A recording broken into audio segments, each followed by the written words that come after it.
ಅಧ್ಯಾಯ 6 ಧ್ಯಾನ ಯೋಗ. ಯೋಗ ಎಂದರೇನು ನೋಡಿ, ಜನರೆಲ್ಲ ಯೋಗ ಅಂದ್ರೆ ಇದು ಎಕ್ಸರ್ಸೈಸ್ ಅಂತ ಎಣಿಸಿದ್ದಾರೆ. ಇದು ಸಣ್ಣದು ಹರೇ ಕೃಷ್ಣ ಕಾಣ್ತದಲ್ಲ ನೋಡಿ, ತಲೆ ಕೆಳಗೆ ಹಾಕಿ ಈ ತರ ಮಾಡ್ತಿದ್ದಾರೆ. ಮತ್ತೆ ನೋಡಿ, ಇದು ಪೂರ್ತಿ ಒಳಗೆ ಹೋಗಿದೆ, ಮಣ್ಣಿನೊಳಗೆ ನೋಡಿ, ಇಲ್ಲಿ ಕೂಡ ಪೂರ್ತಿ ಹೋಗಿದೆ.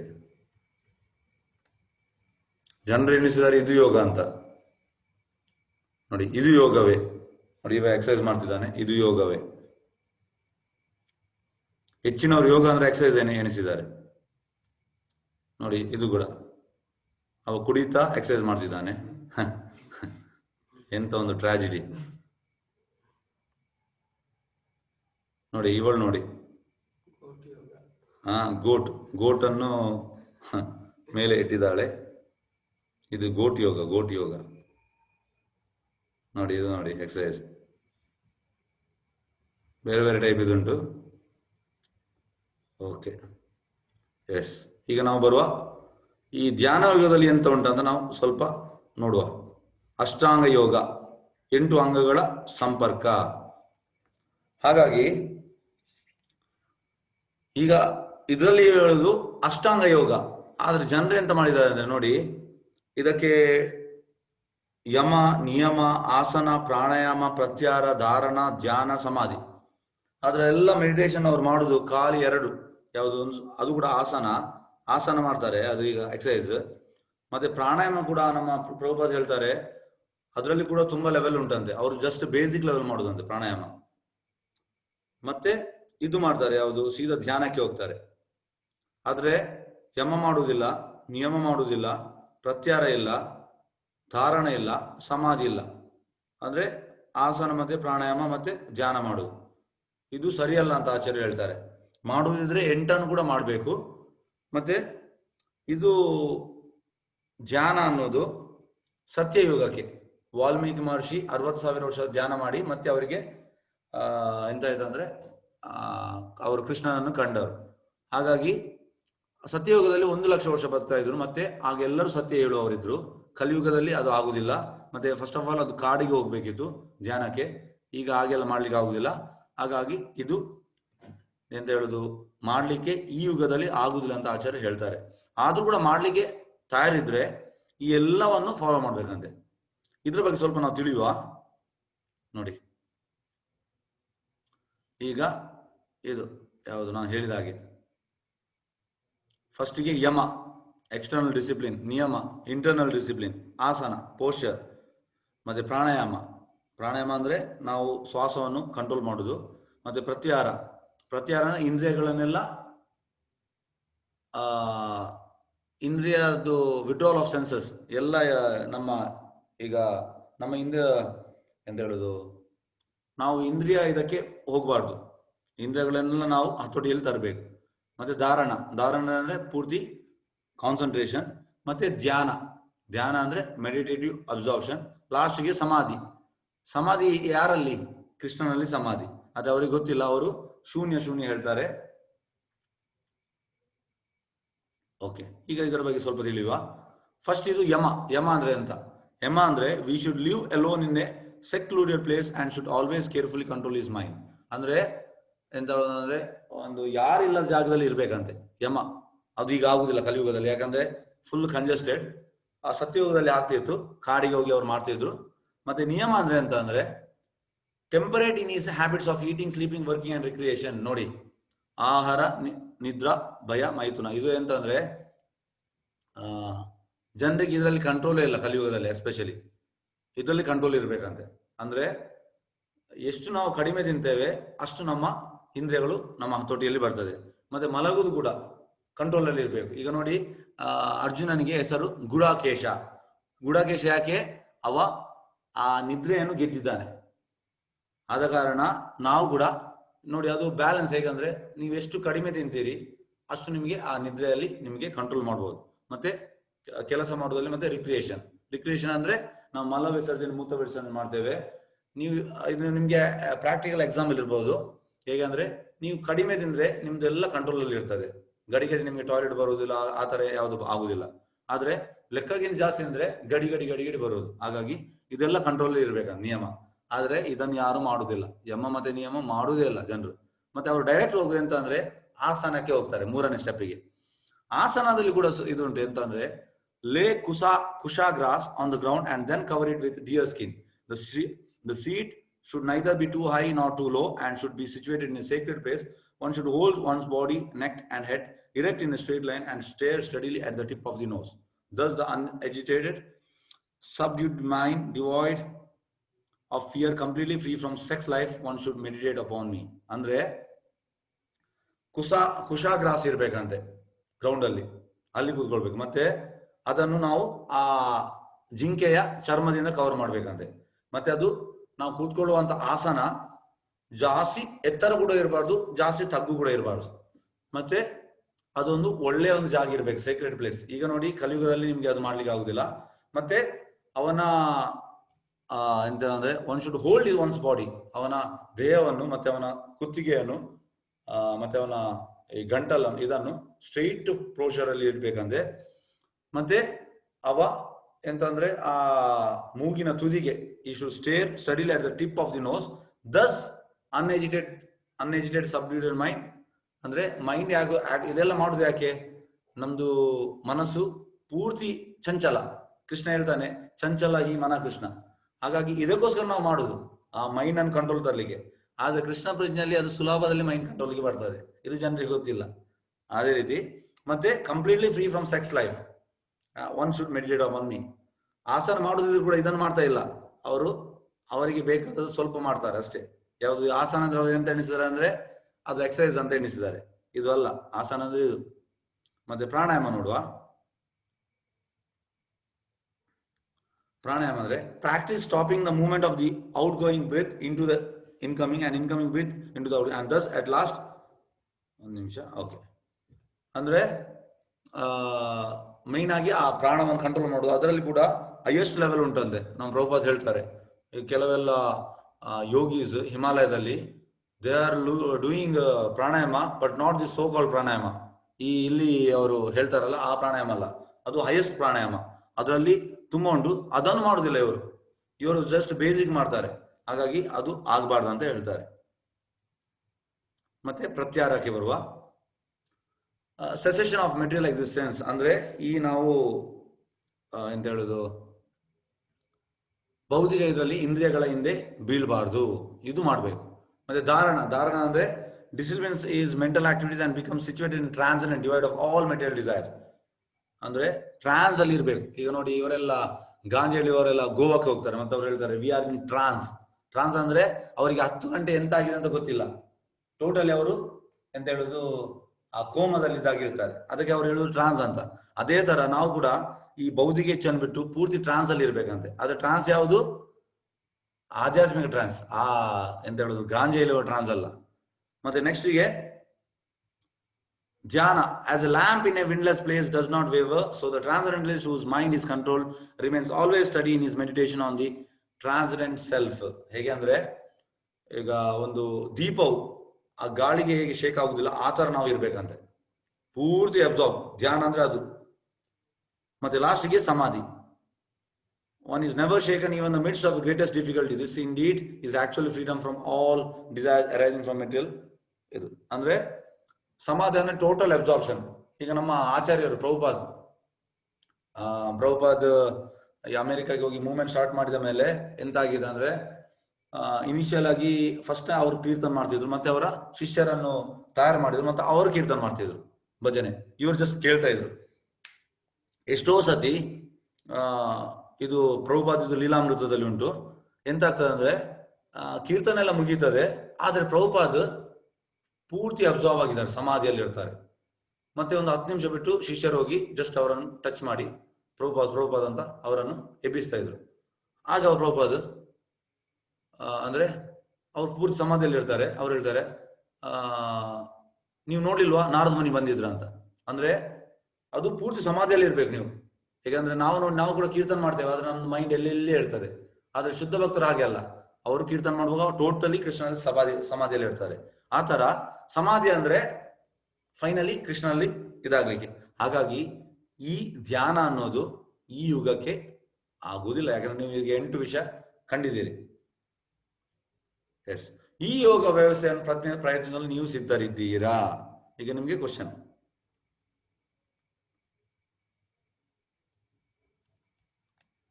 ಎಸ್, ನೋಡಿ ಈಗ ಅರ್ಜುನ ಎಂತ ಹೇಳ್ತಾನೆ ಅಂದ್ರೆ, ಅರ್ಜುನ ಆಕ್ಚುಲಿ ಅರ್ಜುನ ಸ್ಟಾರ್ಟಿಂಗ್ ಕಾಡಲ್ಲಿ ಇದ್ದ, ಮತ್ತೆ ಅವನ ಇನಿಷಿಯಲ್ ಬ್ರಹ್ಮಚರ್ಯ ಟ್ರೈನಿಂಗ್ ಕೂಡ ಕಾಡಲ್ಲಿ ಆಯ್ತು. ಮತ್ತೆ ಅವ ಎಂತ ಹೇಳುದು, ಇವರು ಧೃತರಾಷ್ಟ್ರ ಮತ್ತೆ ದುರ್ಯೋಧನ ಅವರು ಸ್ವಲ್ಪ ಇದು ಮಾಡಿ ಎಂತ ಮಾಡಿದ್ರೆ ಅವರನ್ನು ಕಾಡಿಗೆ ಕಳಿಸಿದ್ರು. ಹಾಗಾಗಿ ಅವನಿಗೆ ಆ ಕಾಡಿದ ಲೈಫ್ ಇದು ಅನುಭವ ಇತ್ತು. ಯಾರಿಗೆ? ಅರ್ಜುನನಿಗೆ. ಅವ ಎಂತ ಹೇಳ್ತಾನೆ ನೋಡುವ, ಅರ್ಜುನ ನನಗೆ ಆಗ್ತದೆ ನೋಡುವ ಅಂತ. ನೋಡಿ, ಕಾಡಲ್ಲಿ ಅವನ ಗುರುಕುಲ ವಿದ್ಯೆ ಮಾಡಿದ್ದಾನೆ, ಮತ್ತೆ ಕಾಡಿದ ಸ್ವಲ್ಪ ಅವನಿಗೆ ಅನುಭವ ಇತ್ತು. ಮತ್ತೆ ಇದು ಶಿವನೊಟ್ಟಿಗೆ ಇದು ಮಾಡಿದ್ದು, ಯುದ್ಧ ಮಾಡಿದ್ದು, ಅದರಲ್ಲಿ ಕೂಡ ಗೆದ್ದಿದ್ದ. ಮತ್ತೆ ಇನ್ನೊಂದು ಎಂತ ಅಂದ್ರೆ, ಸತ್ಯಯುಗದಲ್ಲಿ ನರನಾರಾಯಣ ಋಷಿ. ಇದು ನರ ಅಂದ್ರೆ ಅರ್ಜುನ, ನಾರಾಯಣ ಅಂದ್ರೆ ಕೃಷ್ಣ. ಯಾವಾಗೆಲ್ಲ ಕೃಷ್ಣ ಬರ್ತಾನೆ ಆಗ ಅರ್ಜುನ ಕೂಡ ಬರ್ತಾನೆ, ಆದ್ರೆ ಅರ್ಜುನನಿಗೆ ಯಾವುದು ನೆನಪಿಲ್ಲ, ಕೃಷ್ಣನಿಗೆಲ್ಲ ನೆನಪುಂಟು. ಹಾಗಾಗಿ ನರ ಕೂಡ ಆಗಿದ್ದ ಅರ್ಜುನ. ಅವ ಎಂತ ಹೇಳ್ತಾನೆ ನೋಡುವ, ನೋಡಿ ಅವ ಹೇಳುದು, ಚಂಚಲಾಮಿ ಮನ ಕೃಷ್ಣ ಪ್ರಮಾಚಿ ಬಲವದೃಢಂ ತಸ್ಯಾಹಂ ನಿಗ್ರಹ ಮನ್ಯೇ ವಾಯುರಿವಾ ದುಷ್ಕೃತಾಂ.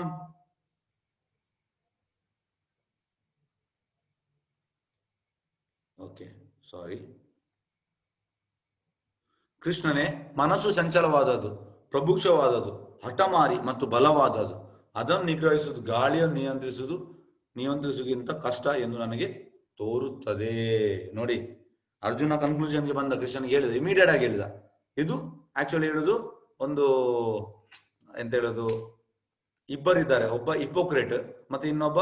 ಹಿಪೋಕ್ರೇಟ್ ಅಂದ್ರೆ ಹೇಳುವುದೊಂದು ಮಾಡುವುದೊಂದು, ಇನ್ನೊಬ್ಬ ಎಂತ ಅಂದ್ರೆ ಎಂತ ಹೇಳ್ತಾನೆ ಅದನ್ನೇ ಮಾಡುದು. ಅವ ಆಕ್ಚುಲಿ ಸರಿಯಾದವ. ಹಾಗಾಗಿ ಕೃಷ್ಣ ನೋಡಿ ಫ್ರಾಂಕ್ ಆಗಿ ಹೇಳಿಬಿಟ್ಟ, ಸಾರಿ ಅರ್ಜುನ ಕೃಷ್ಣನಿಗೆ, ನನ್ಗೆ ಇದು ಆಗುದಿಲ್ಲ, ಯಾಕೆಂದ್ರೆ ನಂದು ಮನಸ್ಸು ತುಂಬಾ ಚಂಚಲ, ಹಾಗಾಗಿ ನನ್ಗೆ ಇದು ನನಗೆ ಆಗುದಿಲ್ಲ, ಧ್ಯಾನ ನನಗೆ ಆಗುದಿಲ್ಲ. ಯಾಕೆಂದ್ರೆ ನೋಡಿ, ಅವನಿಗೆ ಕಾಡಿದು ಅನುಭವ ಇತ್ತು, ಮತ್ತೆ ಅವ ನರ ಆಗಿದ್ದ, ಅವ ಹೇಳ್ಬೋದಿತ್ತು ನನಗೆ ಆಗ್ತದೆ ಅಂತ, ಆದ್ರೆ ಅವ ಓಪನ್ ಆಗಿ ಒಪ್ಪಿಬಿಟ್ಟ ನನಗೆ ಆಗುದಿಲ್ಲ ಅಂತ. ಶ್ರೀಕೃಷ್ಣನು ಹೀಗೆ ಹೇಳಿದನು, ಮಹಾಭಾವ ಕುಂತಿಯ ಮಗನು ಆದ ಅರ್ಜುನನೇ, ಚಂಚಲವಾದ ಮನಸ್ಸನ್ನು ನಿಗ್ರಹಿಸುವುದು ಬಹು ಕಷ್ಟ, ಆದರೂ ಯೋಗ್ಯವಾದ ವೈರಾಗ್ಯದಿಂದ ಮತ್ತು ಅಭ್ಯಾಸದಿಂದ ಅದನ್ನು ನಿಗ್ರಹಿಸಬಹುದು. ನೋಡಿ, ಈಗ ಮೊನ್ನೆ ಒಬ್ರು ಕೇಳಿದ್ರು, ನೀವು ಹೇಳ್ತೀರಿ ಪ್ರಭುಜಿ ಜಪ ಮಾಡ್ಲಿಕ್ಕೆ, ಆದ್ರೆ ಜಪ ಮಾಡುವಾಗ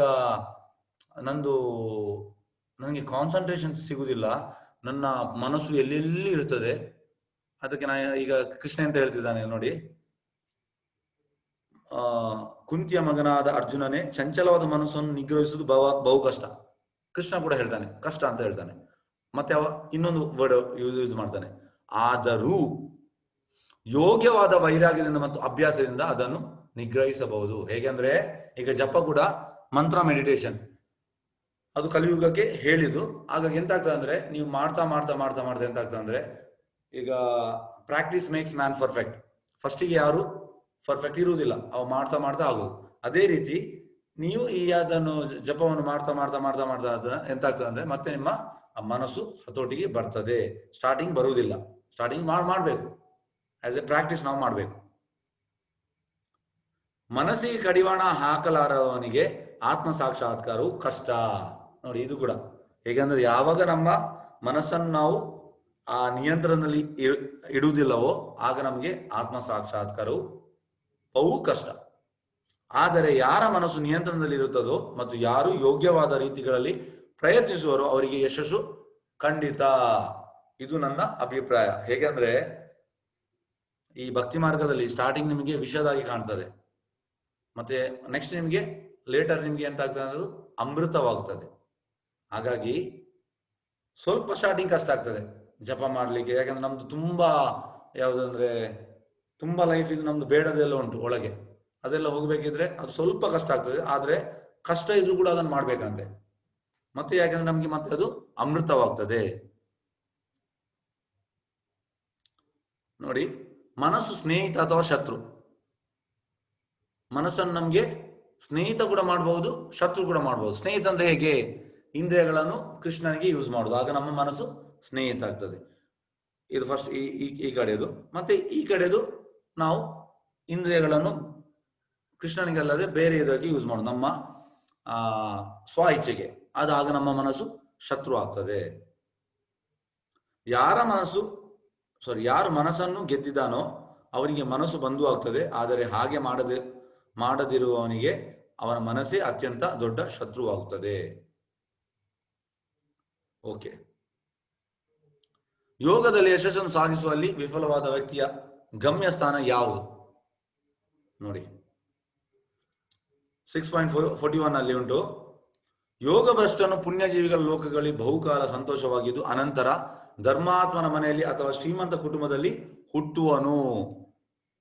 ನೋಡಿ, ನಿಮ್ಗೆ ಒಂದು ಶ್ಲೋಕ ಇತ್ತು 3rd ಚಾಪ್ಟರ್ ಅಲ್ಲಿ, ಸ್ವಲ್ಪಮಪಿಯಸ್ ಧರ್ಮಸ್ಯ ತ್ರಾಯತೋ ಮಹತೋ ಭಯ. ಅಂದ್ರೆ ನೀವೀಗ ಈ ಕೃಷ್ಣ ಪ್ರಜ್ಞೆಗೆ ಬಂದಿದ್ದೀರಿ, ಅಂದ್ರೆ ಭಗವದ್ಗೀತೆ ಕಲೀಲಿಕ್ಕೆ ಬಂದಿದ್ದೀರಿ, ನಿಮ್ಗೆ ಯಾವುದೇ ಲಾಸ್ ಇಲ್ಲ. ಯಾಕೆಂದ್ರೆ ಇಲ್ಲಿ ಈಗ ನಿಮ್ದು ಸ್ಟಾಪ್ ಆಯ್ತು. ಸ್ಟಾಪ್ ಆದ ಕೃಷ್ಣ ಎಂತ ಹೇಳುವುದಂದ್ರೆ, ಯೋಗ ಭ್ರಷ್ಟನ ಪುಣ್ಯಜೀವಿಗಳ ಲೋಕಗಳಿಗೆ ಬಹುಕಾಲ ಸಂತೋಷವಾಗಿದ್ದು ಅನಂತರ ಧರ್ಮಾತ್ಮನ ಮನೆಯಲ್ಲಿ ಅಥವಾ ಶ್ರೀಮಂತ ಕುಟುಂಬದಲ್ಲಿ ನೆಕ್ಸ್ಟ್ ಹುಟ್ಟುತ್ತಾನಂತೆ. ನೆಕ್ಸ್ಟ್ ನೀವು ಸ್ವಲ್ಪ ಮಾಡಿದ್ರೆ ನೆಕ್ಸ್ಟ್ ಲೈಫಲ್ಲಿ ನೀವು ಶ್ರೀಮಂತರ ಕುಟುಂಬದಲ್ಲಿ ಹುಡ್ತೀರಿ. ಮತ್ತೆ ನಿಮ್ಗೆ ಆ ಒಂದು ಎಲ್ಲಿ ನಿಮ್ದು ಸ್ಟಾಪ್ ಆಗಿದೆ ಅಲ್ಲಿಂದ ನಿಮಗೆ ಕಂಟಿನ್ಯೂ ಆಗ್ತದೆ. ಮತ್ತೆ ಇನ್ನೊಂದು ಶ್ಲೋಕ 6.42, ಅಥವಾ ದೀರ್ಘಕಾಲದ ಯೋಗಾಭ್ಯಾಸದ ನಂತರ ವಿಫಲನಾಗಿದ್ದಲ್ಲಿ ಅವನು ಧೀಮಂತರಾದ ಆಧ್ಯಾತ್ಮಿಕವಾದಿಗಳ ಕುಟುಂಬದಲ್ಲಿ ಜನಿಸುವನು.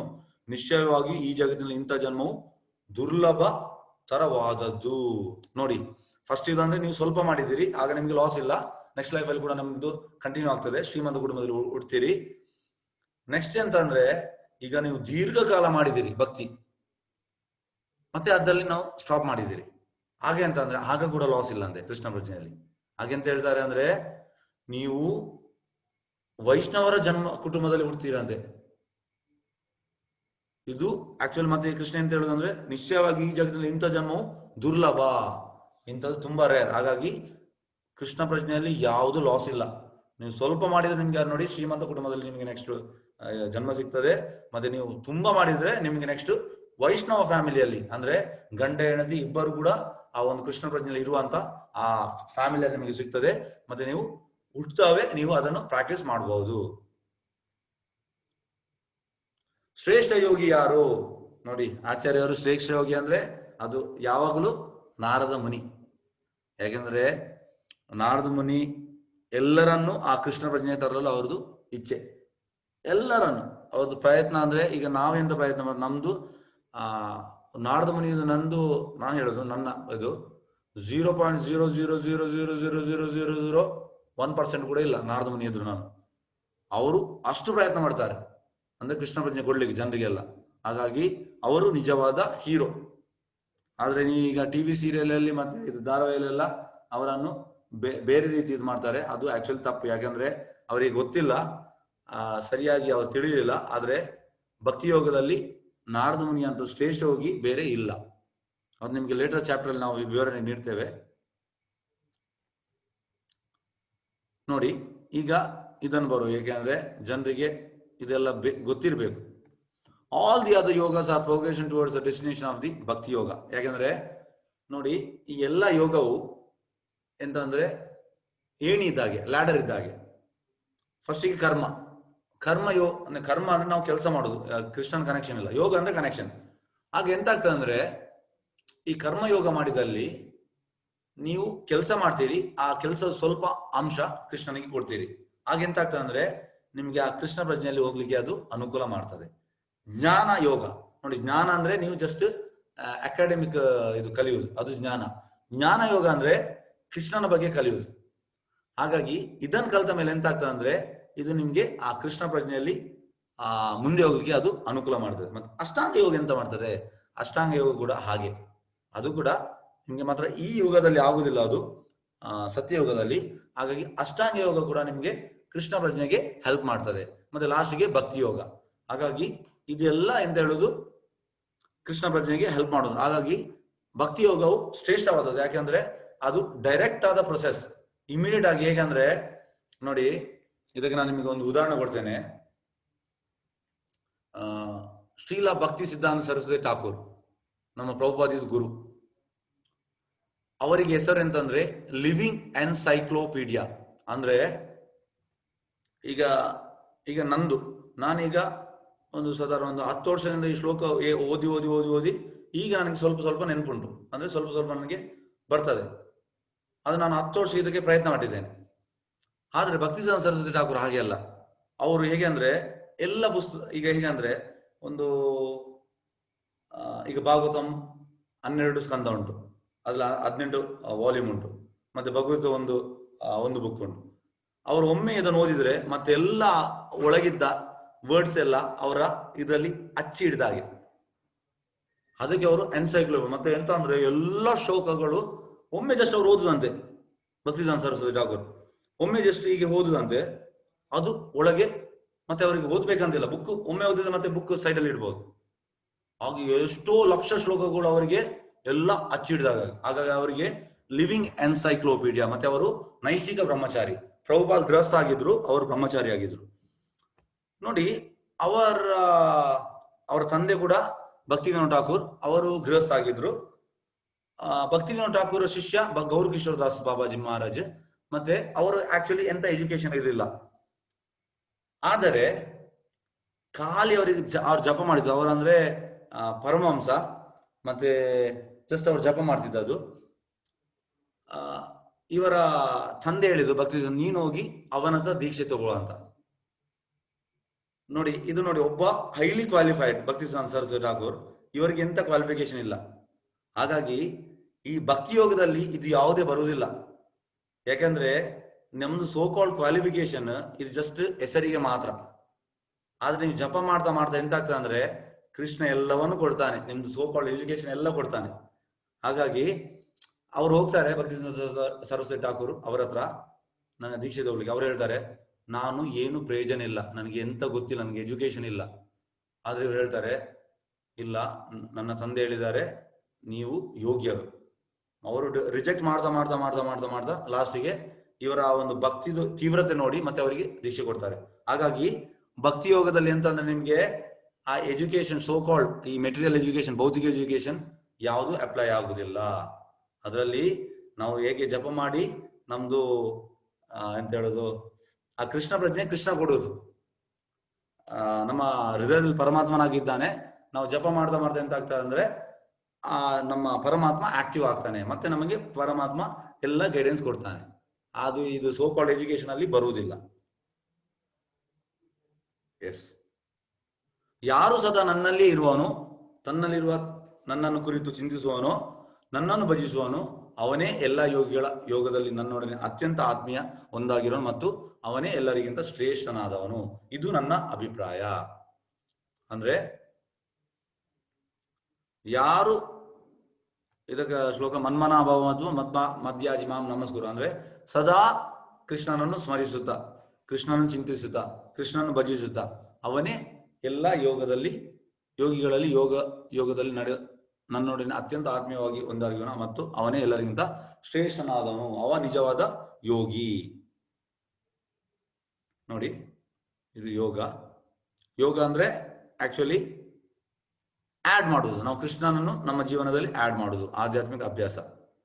ಬೇರೆ ಬೇರೆ ಯೋಗಗಳಿಗೆ ಬೇರೆ ಬೇರೆ ಯೋಗ ಅಭ್ಯಾಸಗಳು ಉಂಟು. ಈಗ ನಾವು ಇದನ್ನು ಓದುವ. ಕೃತಯ ಧ್ಯಾಯತೆ ವಿಷ್ಣು ತ್ರೇತಾಯಂ ಯಜತೋ ಮಕೈ ದ್ವಾಪರೇ ಪರಿಚಾರ್ಯಾಯಂ ಕಲೋ ತದ್ದಾರಿ ಕೀರ್ತನಾಥ್. ಅಂದ್ರೆ ಸತ್ಯಯುಗಕ್ಕೆ ಧ್ಯಾನ, ತ್ರೇತಾಯುಗಕ್ಕೆ ಯಜ್ಞ, ದ್ವಾಪರ ಯುಗಕ್ಕೆ ಅರ್ಚನಾ, ಕಲಿಯುಗಕ್ಕೆ ನಾಮ ಸಂಕೀರ್ತನ. ಇದು ಶಾಸ್ತ್ರದಲ್ಲಿ ಉಲ್ಲೇಖ ಉಂಟು. ಹಾಗಾಗಿ ನಾವು ನಾಮ ಸಂಕೀರ್ತನ ಮಾಡಬೇಕು. ಸತ್ಯಯುಗ ಭಗವಾನ್ ವಿಷ್ಣುವಿನ ಮೇಲೆ ಧ್ಯಾನ. ಅಂದ್ರೆ ಧ್ಯಾನ ಮಾಡುವುದಂದ್ರೆ ಎಂತ ಅಂದ್ರೆ ನಿಮಗೆ ಅದು ಎಂತ ಹೇಳಿದ್ರೆ, ಈಗ ನಾನು ಎಲ್ಲ ತೋರಿಸಿದೆ. ಒಂದು ಈ ಕಲಿಯುಗದಲ್ಲಿ ಮಾಡ್ಲಿಕ್ಕೆ ಆಗುದು. ಯಾಕಂದ್ರೆ ಕಾಡಿಗೆ ಹೋಗ್ತಾ ಇದ್ರು, ಮತ್ತೆ ಎಲ್ಲರೂ ಸತ್ಯ ಹೇಳುವಂತದ್ದು, ಮತ್ತೆ ಅದಕ್ಕೆ ಧ್ಯಾನದಲ್ಲಿ ಅಂದ್ರೆ ತುಂಬಾ ವರ್ಷ ಇರಬೇಕು. ಆಗ ಸತ್ಯಯುಗದಲ್ಲಿ 1 ಲಕ್ಷ ವರ್ಷ ಬದುಕ್ತಾ ಇದ್ರು. ತ್ರೇತಾಯುಗದಲ್ಲಿ ಅದು 10,000 ವರ್ಷ ಆಯ್ತು. ಇದು ಸತ್ಯಯುಗದಲ್ಲಿ 1 ಲಕ್ಷ ಇತ್ತು, ತ್ರೇತಾಯುಗದಲ್ಲಿ ಜನರು 10,000 ವರ್ಷ ಬದುಕಲಿಕ್ಕೆ ಸ್ಟಾರ್ಟ್ ಮಾಡಿದ್ರು. ಆಗ ಎಂತಾಯ್ತು ಅಂದ್ರೆ ಯಜ್ಞ ಅಂದ್ರೆ ಈಗ ನಾವು ಮ್ಯಾಚ್ ಬಾಕ್ಸ್ ಅಲ್ಲಿ ಎಂತ ಹೇಳುದು, ಇದನ್ನು ಬೆಂಕಿಯನ್ನು ತರುವುದಲ್ಲ, ಮಂತ್ರದಿಂದ ತರಬೇಕು. ತ್ರೇತಾಯುಗದಲ್ಲಿ ಆ ಮಂತ್ರದಿಂದ ಬೆಂಕಿಯನ್ನು ತರ್ತಾ ಇದ್ರು. ಮತ್ತೆ ಆ ಬೆಂಕಿಗೆ ಒಂದೀಗ ಪ್ರಾಣಿಯನ್ನು ಹಾಕ್ತಾ, ಯೂಶುವಲ್ ಆಗಿ ಒಂದು ಹಸುವನ್ನು ಹಾಕ್ತಾ ಇದ್ರು. ಹಸು ಎಂತ ಆಗ್ತದೆ ಅಂದ್ರೆ ಇಮಿಡಿಯೇಟ್ ಆಗಿ ಆಹುತಿ ಆಗುವಾಗ ನೆಕ್ಸ್ಟ್ ಮನುಷ್ಯನ ರೂಪ, ಅಂದ್ರೆ ಪ್ರಾಣಿ ರೂಪ ಅಂದ್ರೆ ನೆಕ್ಸ್ಟ್ ಮನುಷ್ಯ ರೂಪ ಬರ್ಬೇಕಿತ್ತು, ಹಾಗೆ ಬರ್ತಾ ಇತ್ತು. ಈಗ ಅದೆಲ್ಲ ಮಾಡ್ಲಿಕ್ಕೆ ಆಗುದಿಲ್ಲ, ಗೊತ್ತಾಯ್ತಾ. ಮತ್ತೆ ಈ ಆಹುತಿ ಮಾಡ್ಲಿಕ್ಕೆ ಬಂಗಾರದ ತಟ್ಟೆ ಬೇಕಂತೆ. ಈಗ ಸಣ್ಣ ಒಂದು ಬಂಗಾರ ಇದ್ರೆ ಜನರು ಕದಿಲಿಕ್ಕೆ ಬರ್ತದೆ, ಹಾಗಾಗಿ ಅದು ಆಗುದಿಲ್ಲ. ಮತ್ತೆ ಇನ್ನೊಂದೆಂತ ಅಂದ್ರೆ ಆಹುತಿ ಮಾಡ್ಲಿಕ್ಕೆ ಬ್ಯಾರಲ್ ಗೀ ಬೇಕು. ಈಗ ಫಸ್ಟ್ ಆಫ್ ಆಲ್ ಹಸು ಇಲ್ಲ, ಎಲ್ಲರೂ ಕಡಿತಾ ಇದ್ದಾರೆ, ಗೀ ಎಲ್ಲಿಂದ ಬರುದು, ಹೀಗೆಲ್ಲ ವಿಷಯ. ಮತ್ತೆ 1000 ವರ್ಷ ಬದುಕ್ತಾ ಇದ್ರು, ಹಾಗಾಗಿ ಯಜ್ಞ ಕೂಡ ಆಗುದಿಲ್ಲ. ಸಾರಿ, ದ್ವಾಪರ ಯುಗ ಮೂರ್ತಿ ಪೂಜೆ, ಅರ್ಚನ. ಮತ್ತೆ ದ್ವಾಪರ ಯುಗದಲ್ಲಿ 1000 ವರ್ಷ ಬದುಕಿದ್ರು. ಈಗ ನಿಮ್ಗೆ ಎಲ್ಲ ಭಾಗವತಮಲ್ಲಿ ಉಂಟು, ಸುತ ಗೋಸ್ವಾಮಿ ಅವರು ಭಾಗವತಂ ಹೇಳುವಾಗ ಜನರು 1000 ವರ್ಷ ಕೇಳಿದ್ರಂತೆ, ಅಂದ್ರೆ ಅವ್ರಿಗೆ ಅಂತ ಒಂದು ಟೇಸ್ಟ್ ಇತ್ತು. ಹಾಗಾಗಿ ದ್ವಾಪರ ಯುಗದಲ್ಲಿ ಅರ್ಚನ. ಮತ್ತೆ ಅರ್ಚನೆಗೆ ಹೇಗೆ ಅಂದ್ರೆ ಈಗ ತಿರುಪತಿ, ಶ್ರೀರಂಗಂ ಮತ್ತೆ ಜಗನ್ನಾಥ್ ಪುರಿ ಅಂತ ದೇವಸ್ಥಾನಗಳಲ್ಲಿ ಅರ್ಚನ ಅಂದ್ರೆ ಎವ್ರಿ ಹಾಫ್ ಆನ್ ಅವರ್ಗೆ ದೇವರಿಗೆ ಅರ್ಚನೆ ಮಾಡಬೇಕು. ಮತ್ತೆ ಪ್ರತಿಯೊಂದು ಅರ್ಧ ಗಂಟೆಗೋಸ್ಕರ ಅರ್ಧ ಗಂಟೆಯಲ್ಲಿ ನಾವು ದೇವರಿಗೆ ನೈವೇದ್ಯ ಕೊಡ್ಬೇಕು. ಅದು ಕಲಿಯುಗದಲ್ಲಿ ತುಂಬಾ ಕಷ್ಟ, ಯಾಕಂದ್ರೆ ನಾವು ಎಲ್ಲ ಬಿಸಿ. ನಮ್ಗೆ ಈಗ ನಾವು 2 ಹೊತ್ತು ನೀವು ದೇವರಿಗೆ ನೈವೇದ್ಯ ಕೊಡಿ ಅಂತ ಹೇಳಿದ್ರೆ ಅವ್ರು ಇರ್ತಾರೆ, ಇಲ್ಲ ನನಗೆ ಕೆಲಸಕ್ಕೆ ಹೋಗ್ಲಿಕ್ಕೆ ನನಗೆ ಟೈಮ್ ಇಲ್ಲ ಅಂತ ಹೇಳ್ತಾರೆ. ಹಾಗಾಗಿ ಇದು ಆಗುದಿಲ್ಲ. ಹಾಗಾಗಿ ಇದು ದ್ವಾಪರ ಯುಗದಲ್ಲಿ ಅರ್ಚನ. ಮತ್ತೆ ಅಲ್ಲಿ 1000 ವರ್ಷ ಜನರು ಬದುಕ್ತಾ ಇದ್ರು. ಮತ್ತೆ ದೇವಸ್ಥಾನ ಎಲ್ಲ ದೊಡ್ಡದು ಇರ್ಬೇಕಂತೆ. ಹೇಗಂದ್ರೆ ಒಂದು 20,000 ಎಕರೆಯಲ್ಲಿ ದೇವಸ್ಥಾನ, ದೊಡ್ಡ ದೇವಸ್ಥಾನ ಆ ತರ ಇರ್ಬೇಕು. ಅದು ಈಗ ಕಲಿಯುಗದಲ್ಲಿ ಚಾನ್ಸೇ ಇಲ್ಲ, ಸಾಧ್ಯವೇ ಇಲ್ಲ. ಮತ್ತೆ ಕಲಿಯುಗದಲ್ಲಿ ಅಂತ ಪ್ರಸ್ತುತ ಯುಗ ಭಗವಂತನ ಪವಿತ್ರ ನಾಮಗಳನ್ನು ಜಪಿಸುವುದು. ಹರಿನಾಮ ಹರಿನಾಮ ಹರಿನಾಮ ಏವ ಕೇವಲಂ ಕಲೋ ನಾಸ್ತಿ ಏವ ನಾಸ್ತಿ ಗತಿರನ್ಯತಾ. ಅಂದ್ರೆ ಕಲಿಯುಗಕ್ಕೆ ಈ ಹರಿನಾಮ ಒಂದೇ. ಮತ್ತೆ ಚೈತನ್ಯ ಮಹಾಪ್ರಭು ಅವರು ಕೃಷ್ಣನೇ, ಅವರು ಸ್ವತಃ ಇದನ್ನು ಸ್ಟಾರ್ಟ್ ಮಾಡಿದ್ರು 500 ವರ್ಷ ಹಿಂದೆ. ಮತ್ತೆ ಲಿಫ್ಟ್ ಮತ್ತೆ ಮೆಟ್ಟಿಲು, ಇದು ಭಕ್ತಿಯೋಗ ಲಿಫ್ಟ್, ಉಳಿದದೆಲ್ಲ ಮೆಟ್ಟಿಲು. ಮಂತ್ರ ಎಂದರೆ ಏನು? ಮನ್ ಪ್ಲಸ್ ತ್ರ, ಮನಸ್ಸು ಬಿಡುಗಡೆ. ಜಪ ಹರೇ ಕೃಷ್ಣ ಕೃಷ್ಣ ಕೃಷ್ಣ ಹರೇ ಹರೇ, ಹರೇ ರಾಮ ರಾಮ ರಾಮ ಹರೇ ಹರೇ. ಅಂದ್ರೆ ಜಪ ಹೇಳೋದು ಹೇಗೆ ಅಂದ್ರೆ ನೀವು ಕೇಳುವಷ್ಟು ಜೋರಾಗಿ ನೀವು ಹೇಳೋದು. ಸಂಕೀರ್ತನ ಅಂದ್ರೆ ಈ ಒಂದು ಇಬ್ಬರು 3 ಸೇರಿ ಜೋರಾಗಿ ಹೇಳೋದು, ಅದು ಸಂಕೀರ್ತನ. ಧರ್ಮಗ್ರಂಥದ ಉಲ್ಲೇಖಗಳು, ಭಗವಂತ ಪವಿತ್ರ ನಾಮವನ್ನು ಜಪಿಸುವುದು, ಇದೆಲ್ಲ ಶಾಸ್ತ್ರದಲ್ಲಿ ಉಂಟು. ಮತ್ತೆ ಪುರಂದರದಾಸರು ಮತ್ತೆ ಕನಕದಾಸರು ಕೂಡ ಇದನ್ನೇ ಹೇಳಿದ್ದಾರೆ. ಪದ್ಯ ಉಂಟಲ್ಲ, ಅದು ಹರಿನಾಮವೇ ಚಂದ. ಹಾಗಾಗಿ ಇದೆಲ್ಲ ಉಂಟು ಉಲ್ಲೇಖದ ಧರ್ಮದ ಗ್ರಂಥದಲ್ಲಿ. ಓಕೆ, ಕಲಿಯುಗದಲ್ಲಿ ಜನರು ಭಗವಂತನ ಪವಿತ್ರ ಹೆಸರುಗಳನ್ನು ಜಪಿಸಬೇಕು. ಓಕೆ ನೋಡಿ, ಹರೇ ಕೃಷ್ಣ ಕೃಷ್ಣ ಕೃಷ್ಣ ಹರೇ ಹರೇ, ಹರೇ ರಾಮ ರಾಮ ರಾಮ ಹರೇ ಹರೇ. ಇತಿ ಷೋಡಶಕ ನಾಮನಂ ಕಲಿ ಕಲ್ಮಶನಾಶನಂ. ಒಂದು ನಿಮಿಷ. ನಾಥಾ ಪರ್ವತರೋಪಾಯ ಸರ್ವವೇದೇಶು ಧ್ಯಾಯತೆ. ಈ 16 ಮಂತ್ರಗಳು ಕಲಿಯುಗದ ಎಲ್ಲ ಕಲ್ಮಶ ನಾಶ ಮಾಡ್ತದೆ. ಮತ್ತೆ ಬೇರೆ ಯಾವುದೇ ಉಪಾಯವಿಲ್ಲ, ಎಲ್ಲ ವೇದಗಳು ಇದನ್ನೇ ಹೇಳುವುದು. ಕಲಾ ಮತ್ತು ಕಪಟದ ಈ ಯುಗದಲ್ಲಿ ಬಿಡುಗಡೆ ಏಕೈಕ ಮಾರ್ಗವೆಂದರೆ ಭಗವಂತನ ಪವಿತ್ರ ಹೆಸರುಗಳನ್ನು ಜಪಿಸುವುದು. ಬೇರೆ ದಾರಿ ಇಲ್ಲ. ಇದು ಚೈತನ್ಯ ಚರಿತಾಮೃತದಲ್ಲಿ ಉಂಟು. ಎಸ್. ಮತ್ತೆ ಇದು ನೋಡಿ, ಇದು ಕೂಡ ಉಲ್ಲೇಖ ಉಂಟು ಭಾಗವತಮಲ್ಲಿ. ಕಲೇ ದೋಷ ನಿಧೇ ರಾಜಂ ಅಸ್ತಿ ಏಕ ಮಹಾಗುಣ ಕೀರ್ತನಾದೇವಸ್ಯ ಮುಕ್ತ ಸಂಘ ಪರಂ ವ್ರಜೇತ್. ಅಂದ್ರೆ ಕಲಿಯುಗದಲ್ಲಿ ಪೂರ್ತಿ ದೋಷಗಳಂತೆ. ದೋಷಗಳೇ ತುಂಬಿದಂತ ಕಡಲ್ ನಿಂತಿರುವ ಈ ಕಲಿಯುಗದಲ್ಲಿ ಒಂದು ವರವಿದೆ. ಅದೇನು? ಹರೇ ಕೃಷ್ಣ ಮಂತ್ರವನ್ನು ಜಪಿಸುವುದರಿಂದಲೇ ವ್ಯಕ್ತಿಯು ಮುಕ್ತಿ ಪಡೆಯಬಹುದು. ಎಲ್ಲ ಫಾಲ್ಟ್ ಇದ್ರು ಕೂಡ ಈ ಹರಿನಾಮದಿಂದ ನಿಮ್ಗೆ ಎಂತ ಆಗ್ತದೆ ಅಂದ್ರೆ ನಿಮ್ಗೆ ಮುಕ್ತಿ ಸಿಗ್ತದೆ. ಇದು ಶ್ರೀಮದ್ ಭಾಗವತಂ 12ನೇ ಸ್ಕಂದ 3ನೇ ಅಧ್ಯಾಯ 51ನೇ ಶ್ಲೋಕ. ಮತ್ತೆ ಇದು ರೆಫರೆನ್ಸ್ ಇದರಲ್ಲಿ ಉಂಟು. ಯಾವುದು? ಭಗವದ್ಗೀತೆಯಲ್ಲಿ ಕೃಷ್ಣ ಹೇಳಿದು 10ನೇ ಅಧ್ಯಾಯದು 25ನೇ ಶ್ಲೋಕ.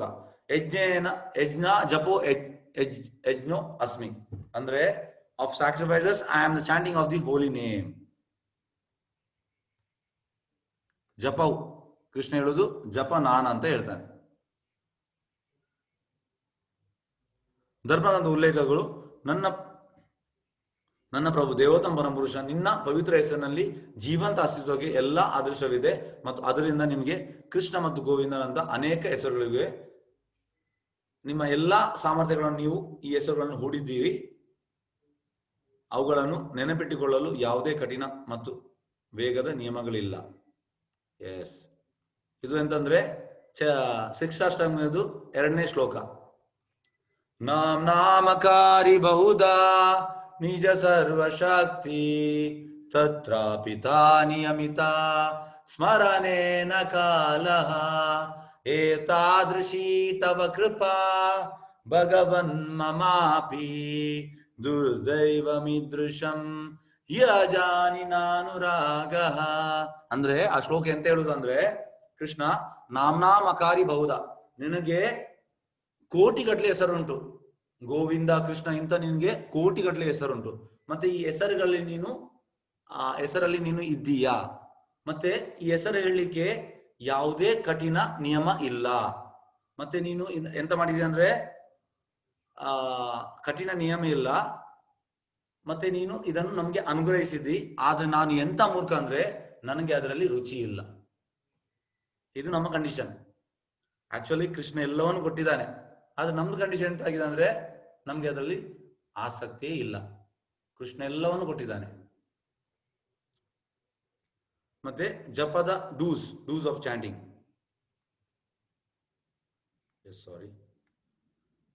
ಹರೇ ಕೃಷ್ಣ ಮಹಾಮಂತ್ರವನ್ನು ಜಪಿಸಲು ಪ್ರಾರಂಭಿಸುವ ಮೊದಲು ಪಂಚತತ್ವ ಮಂತ್ರವನ್ನು ಜಪಿಸಬೇಕು. ನೋಡಿ, ಶ್ರೀಕೃಷ್ಣ ಚೈತನ್ಯ ಪ್ರಭು ನಿತ್ಯಾನಂದ ಶ್ರೀ ಅದ್ವೈತ ಗದಾಧರ ಶ್ರೀವಾಸಾದಿ ಗೌರಭಕ್ತವೃಂದ, ಅದನ್ನು ಹೇಳಿ ನೀವು ಜಪ ಕೂಡ ಮಾಡಿ, ಕೀರ್ತನೆ ಕೂಡ ಮಾಡಿ.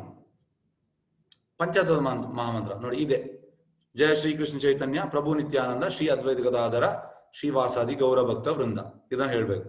ಇದು ಇಲ್ಲಿ ನಿಮ್ಗೆ ಕಾಣ್ತದಲ್ಲ, ಇದು ಚೈತನ್ಯ ಅಂದ್ರೆ ಕೃಷ್ಣ, ಇದು ನಿತ್ಯಾನಂದ ಅಂದ್ರೆ ಬಲರಾಮ್, ಅದ್ವೈತ ಅಂದ್ರೆ ಶಿವ, ಇದು ಗದದ ರಾಧಾರಾಣಿ, ಮತ್ತೆ ಇದು ನಾರದ ಮುನಿ, ವಾಸಾದಿ ಅಂದ್ರೆ ನಾರದ ಮುನಿ. ಹಾಗಾಗಿ ಅವರ ಹೆಸರನ್ನು ಹೇಳ್ತಾ ನಾವು ಜಪ ಮಾಡುದು. ಮತ್ತೆ ಶ್ರವ್ಯವಾಗಿ ಜಪಿಸಿ ಮಂತ್ರವನ್ನು ಕೇಳುವಷ್ಟು ಜೋರ. ಇದು ಯಾವುದು ಜಪ ಮಾಡುದು ಅಂದ್ರೆ ನೀವು ಕೇಳುವಷ್ಟು ಜೋರಾಗಿ ನೀವು ಹೇಳ್ಬೇಕು. ಪ್ರತಿಯೊಂದು ಹೆಸರನ್ನು ಸ್ಪಷ್ಟವಾಗಿ ಉಚ್ಚರಿಸಬೇಕು. ಮತ್ತೆ ಆ ಒಂದು ರೆಸ್ಪೆಕ್ಟ್ ಕೊಟ್ಟು ನಾವು ಮತ್ತೆ ಆ ಏಕಾಗ್ರತೆಯಿಂದ ಮತ್ತೆ ಆ ಒಂದು ಭಕ್ತಿಯಿಂದ ನಾವು ಜಪ ಮಾಡ್ಬೇಕಂತೆ. ಮತ್ತೆ ನೀವು ಯಾವುದೇ ಸ್ಥಳದಲ್ಲಿ ಜಪಿಸಬಹುದು, ಕುಳಿತುಕೊಳ್ಳಬಹುದು, ಅಥವಾ ನಡೆಯಬಹುದು, ಮತ್ತೆ ಯಾವುದೇ ದಿಕ್ಕನ್ನು ಎದುರಿಸಬಹುದು. ಇದಕ್ಕೆ ಯಾವುದೇ ರೂಲ್ಸ್ ಇಲ್ಲ. ನೀವು ಯಾವುದೇ ಸಮಯದಲ್ಲಿ ಜಪಿಸಬಹುದು. ನೋಡಿ, ಯಾವ ಸಮಯದಲ್ಲಿ ಕೂಡ ಜಪಿಸಬಹುದು. ನೋಡಿ, ನಾವು ಯಾತ್ರೆಗೆಲ್ಲ ಹೋಗುವಾಗ ಟ್ರೈನಲ್ಲಿ ಹೋಗ್ತೇವೆ. ಆಗ ನಾವು ಬೆಳಿಗ್ಗೆ ಎದ್ದು ಎಂತಾಗ್ತದೆ ಅಂದ್ರೆ ಸ್ನಾನ ಮಾಡದೆ ಕೂಡ ನಾವು ಜಪ ಮಾಡ್ತೇವೆ. ಅಂದ್ರೆ ಅದಕ್ಕೆ ಯಾವುದೇ ರೂಲ್ಸ್ ರೆಗ್ಯುಲೇಷನ್ಸ್ ಇಲ್ಲ.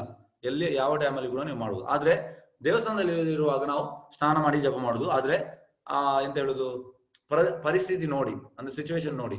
ಈಗ ಟ್ರೈನಲ್ಲಿ ನಮ್ಗೆ ಸ್ನಾನ ಮಾಡ್ಲಿಕ್ಕೆ ಆಗುದಿಲ್ಲ, ಆಗ ನಾವು ಬೆಳಿಗ್ಗೆ ಎದ್ದು ಫಸ್ಟಿಗೆ ನಾವು ಜಪ ಮಾಡ್ತೇವೆ. ಮತ್ತೆ ಎಂತ ಅಂದ್ರೆ ನೋಡಿ, ಒಳ್ಳೆಯ ಸಮಯ ಮುಂಜಾನೆ ಸಮಯದಲ್ಲಿ ಬ್ರಹ್ಮ ಮುಹೂರ್ತ. ಇದು ಯಾಕೆ ಅಂದ್ರೆ ನೋಡಿ, ಬೆಳಗಿನ ಜಾವದಲ್ಲಿ ಈಗ ನೀವು ಕೇಳ್ತಾ ಇದ್ದೀರಿ. ಈಗ ಆಕ್ಚುಲಿ ಆಚಾರ್ಯ ಹೇಳ್ತಾರೆ ಬೆಳಿಗ್ಗೆ ಸತ್ವಗುಣ ಇರ್ತದಂತೆ.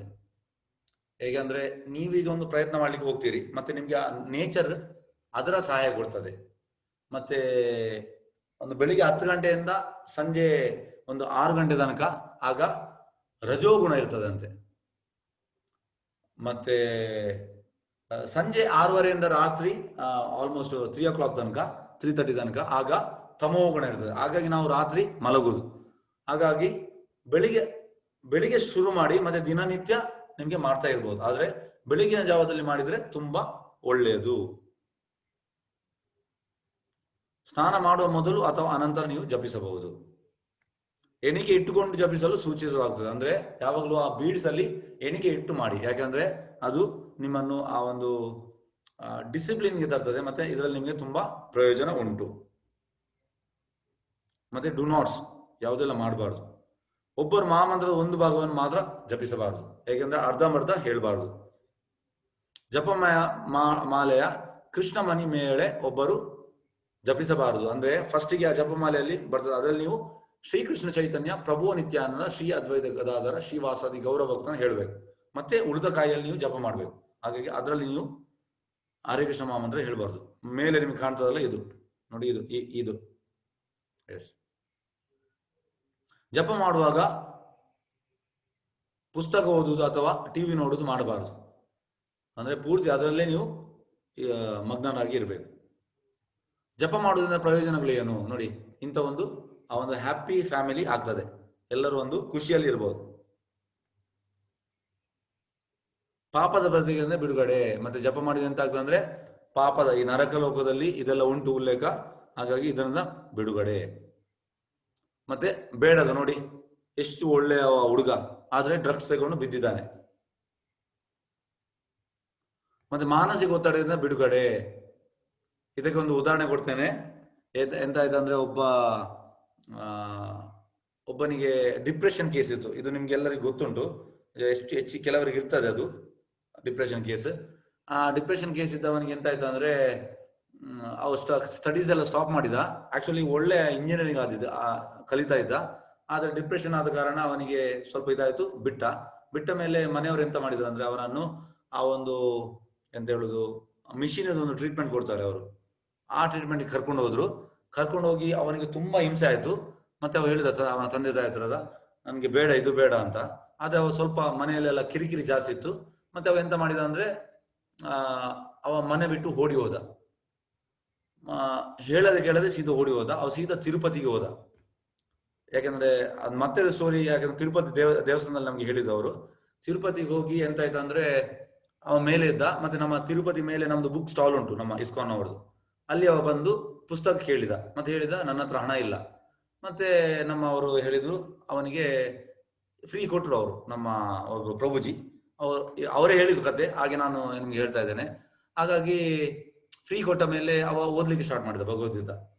ಸ್ಟಾರ್ಟ್ ಮಾಡಿದ ಮೇಲೆ ಡೈಲಿ ಎಂತ ಮಾಡಿದ ಅಂದ್ರೆ ಒಂದು 10 ದಿವಸ ಬಿಟ್ಟು ಎಂತ ಮಾಡಿದ ಅಂದ್ರೆ ಅವರಿಗೆ ಬಂದು ಆ ಬುಕ್ ಎಲ್ಲ ಅವರು ಬುಕ್ ತಂದು ಇಡುವುದು, ಓಪನ್ ಮಾಡುವಾಗ ಸೆಟ್ ಮಾಡ್ಲಿಕ್ಕೆ ಎಲ್ಲ ಹೆಲ್ಪ್ ಮಾಡ್ಲಿಕ್ಕೆ ಸ್ಟಾರ್ಟ್ ಮಾಡಿದ.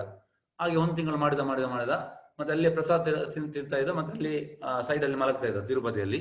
ಮತ್ತೆ ಅವ್ರು ಹೇಳಿದ್ರು ಆಯ್ತು, ಅವರಿಗೆ ಖುಷಿ ಆಯ್ತು. ಅವ್ರು ಹೇಳಿದ್ರು ನೀನು ಕೆಳಗೆ ಬಾ ಅಂತ ಹೇಳಿದ್ರು. ನಮ್ಮ ಕೆಳಗೆ ತಿರುಪತಿಲಿ ಇಸ್ಕಾನ್ ಉಂಟು, ನೀನು ಅಲ್ಲಿ ಬಾ ಅಂತ ಹೇಳಿದ್ರು. ಮತ್ತೆ ಅವನನ್ನು ಕರೆದ್ರು. ಮತ್ತೆ ಅವ ಎಲ್ಲ ಹೇಳಿದ ಅವ್ರಿಗೆ, ಹೀಗೆ ನನ್ಗೆ ಆಕ್ಚುಲಿ ಆ ಒಂದು ಎಂತ ಹೇಳುದು ಡಿಪ್ರೆಷನ್ಗೆ ಅವರು ಒಂದು ಟ್ರೀಟ್ಮೆಂಟ್ ಕೊಡ್ತಾರೆ, ಎಲೆಕ್ಟ್ರಿಕಲ್ ಶಾಕ್ ಏನ ಅದೆಲ್ಲ ಕೊಡ್ತು. ನನಗೆ ತುಂಬಾ ಹಿಂಸೆ ಆಯ್ತು. ಹಾಗಾಗಿ ನಾನು ಮನೆಯನ್ನು ಬಿಟ್ಟು ಓಡಿ ಬಂದೆ, ನನಗೆ ಇನ್ನೂ ಬೇಡ ಅಂತ. ಮತ್ತೆ ನಮ್ಮ ಪ್ರೆಸಿಡೆಂಟ್ ಅಲ್ಲಿ ತಿರುಪತಿ ಇಸ್ಕಾನ್ ಪ್ರೆಸಿಡೆಂಟ್ ಹತ್ರ ಇವರೆಲ್ಲ ತಿಳಿಸಿದ್ರು.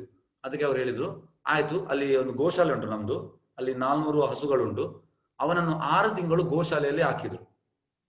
ಯಾಕೆಂದ್ರೆ ಆಗ ಇರುವಾಗ ಕೂಡ ಅವನಿಗೆ ಅದೆಲ್ಲ ಸ್ವಲ್ಪ ಪ್ರಾಬ್ಲಮ್ ಇತ್ತು, ಡಿಪ್ರೆಷನ್ ಇದು. ಮತ್ತೆ 6 ತಿಂಗಳಲ್ಲಿ ಎಂತ ಆಯ್ತು ಅಂದ್ರೆ ಅಲ್ಲಿ ಅವ ಗೋಗಳ ಸೇವೆ ಮಾಡ್ತಿದ್ದ, ಗೋಶಾಲೆಯಲ್ಲಿ ಮಲಗ್ತಿದ್ದ. ಮತ್ತೆ ಎಂತ ಆಯ್ತು ಅಂದ್ರೆ ಅವ ಓದ್ತಾ ಇದ್ದ, ಮತ್ತೆ ಜಪ ಮಾಡ್ತಿದ್ದ. ಈಗ ಅವ ಡ್ಯೂಟಿ ಆಗಿದ್ದಾನೆ, ಅಲ್ಲಿ ತಿರುಪತಿಯಲ್ಲಿದ್ದಾನೆ ನೋಡಿ. 6 ತಿಂಗಳಲ್ಲಿ ಅವನದೆಲ್ಲ ಆ ಡಿಪ್ರೆಷನ್ ಎಲ್ಲ ಹೋಯ್ತು. ಯಾಕೆಂದ್ರೆ ಈ ಜಪವು ಮತ್ತೆ ಆ ಗೋಗಳ ಹತ್ತಿರ ಇದ್ದ ಕಾರಣ ಆ ಎನ್ವೈರನ್ಮೆಂಟ್ ಕೂಡ ಹಾಗಿತ್ತು ಅವನಿಗೆ. ಮತ್ತೆ ಎಲ್ಲ ಮಾನಸಿಕ ಒತ್ತಡದಿಂದ ಅವ ಬಿಡುಗಡೆ ಆದ. ಹಾಗಾಗಿ ಕೃಷ್ಣ ಪ್ರಜ್ಞೆಯಲ್ಲಿ ನಿಜವಾದ ಎಂತ ಹೇಳುದು ಸೈಕಿಸ್ ಇದು ಡಿಪ್ರೆಷನ್ ಕೇಸಿಗೆ ನಿಜವಾದ ಮದ್ದು ಉಂಟು ಇದರಲ್ಲಿ. ಮತ್ತೆ ಮನಸ್ಸಿಗೆ ಶಾಂತಿ, ನೆಮ್ಮದಿ ನೋಡಿ. ಇವರನ್ನೆಲ್ಲ ನೋಡಿ ತುಂಬಾ ಅವರಿಗೆ ನೆಮ್ಮದಿ ಉಂಟು, ಮನಸ್ಸಿಗೆ ಶಾಂತಿ ಮತ್ತೆ ನಿಜವಾದ ಸಂತೋಷ. ಇದೆಲ್ಲ ಆರ್ಟಿಫಿಷಿಯಲ್ ಸಂತೋಷ ಅಲ್ಲ. ಇವರೆಲ್ಲ ಪ್ರಭುಪಾದ ಶಿಷ್ಯರು, ಇವರೆಲ್ಲ ಹಣಕ್ಕೋಸ್ಕರ ಸೇರಿದಲ್ಲ, ಎಲ್ಲ ಶ್ರೀಮಂತರಂತೆ ನೋಡಿ. ಇದಕ್ಕೆ ಒಂದು ನಾನು ಉದಾಹರಣೆ ಕೊಡ್ತೇನೆ. ಸನ್ಯಾಸಿ ಹೆಸರು, ಒಂದು ನಿಮಿಷ, ಓಕೆ ಇಲ್ಲಿ ಉಂಟು.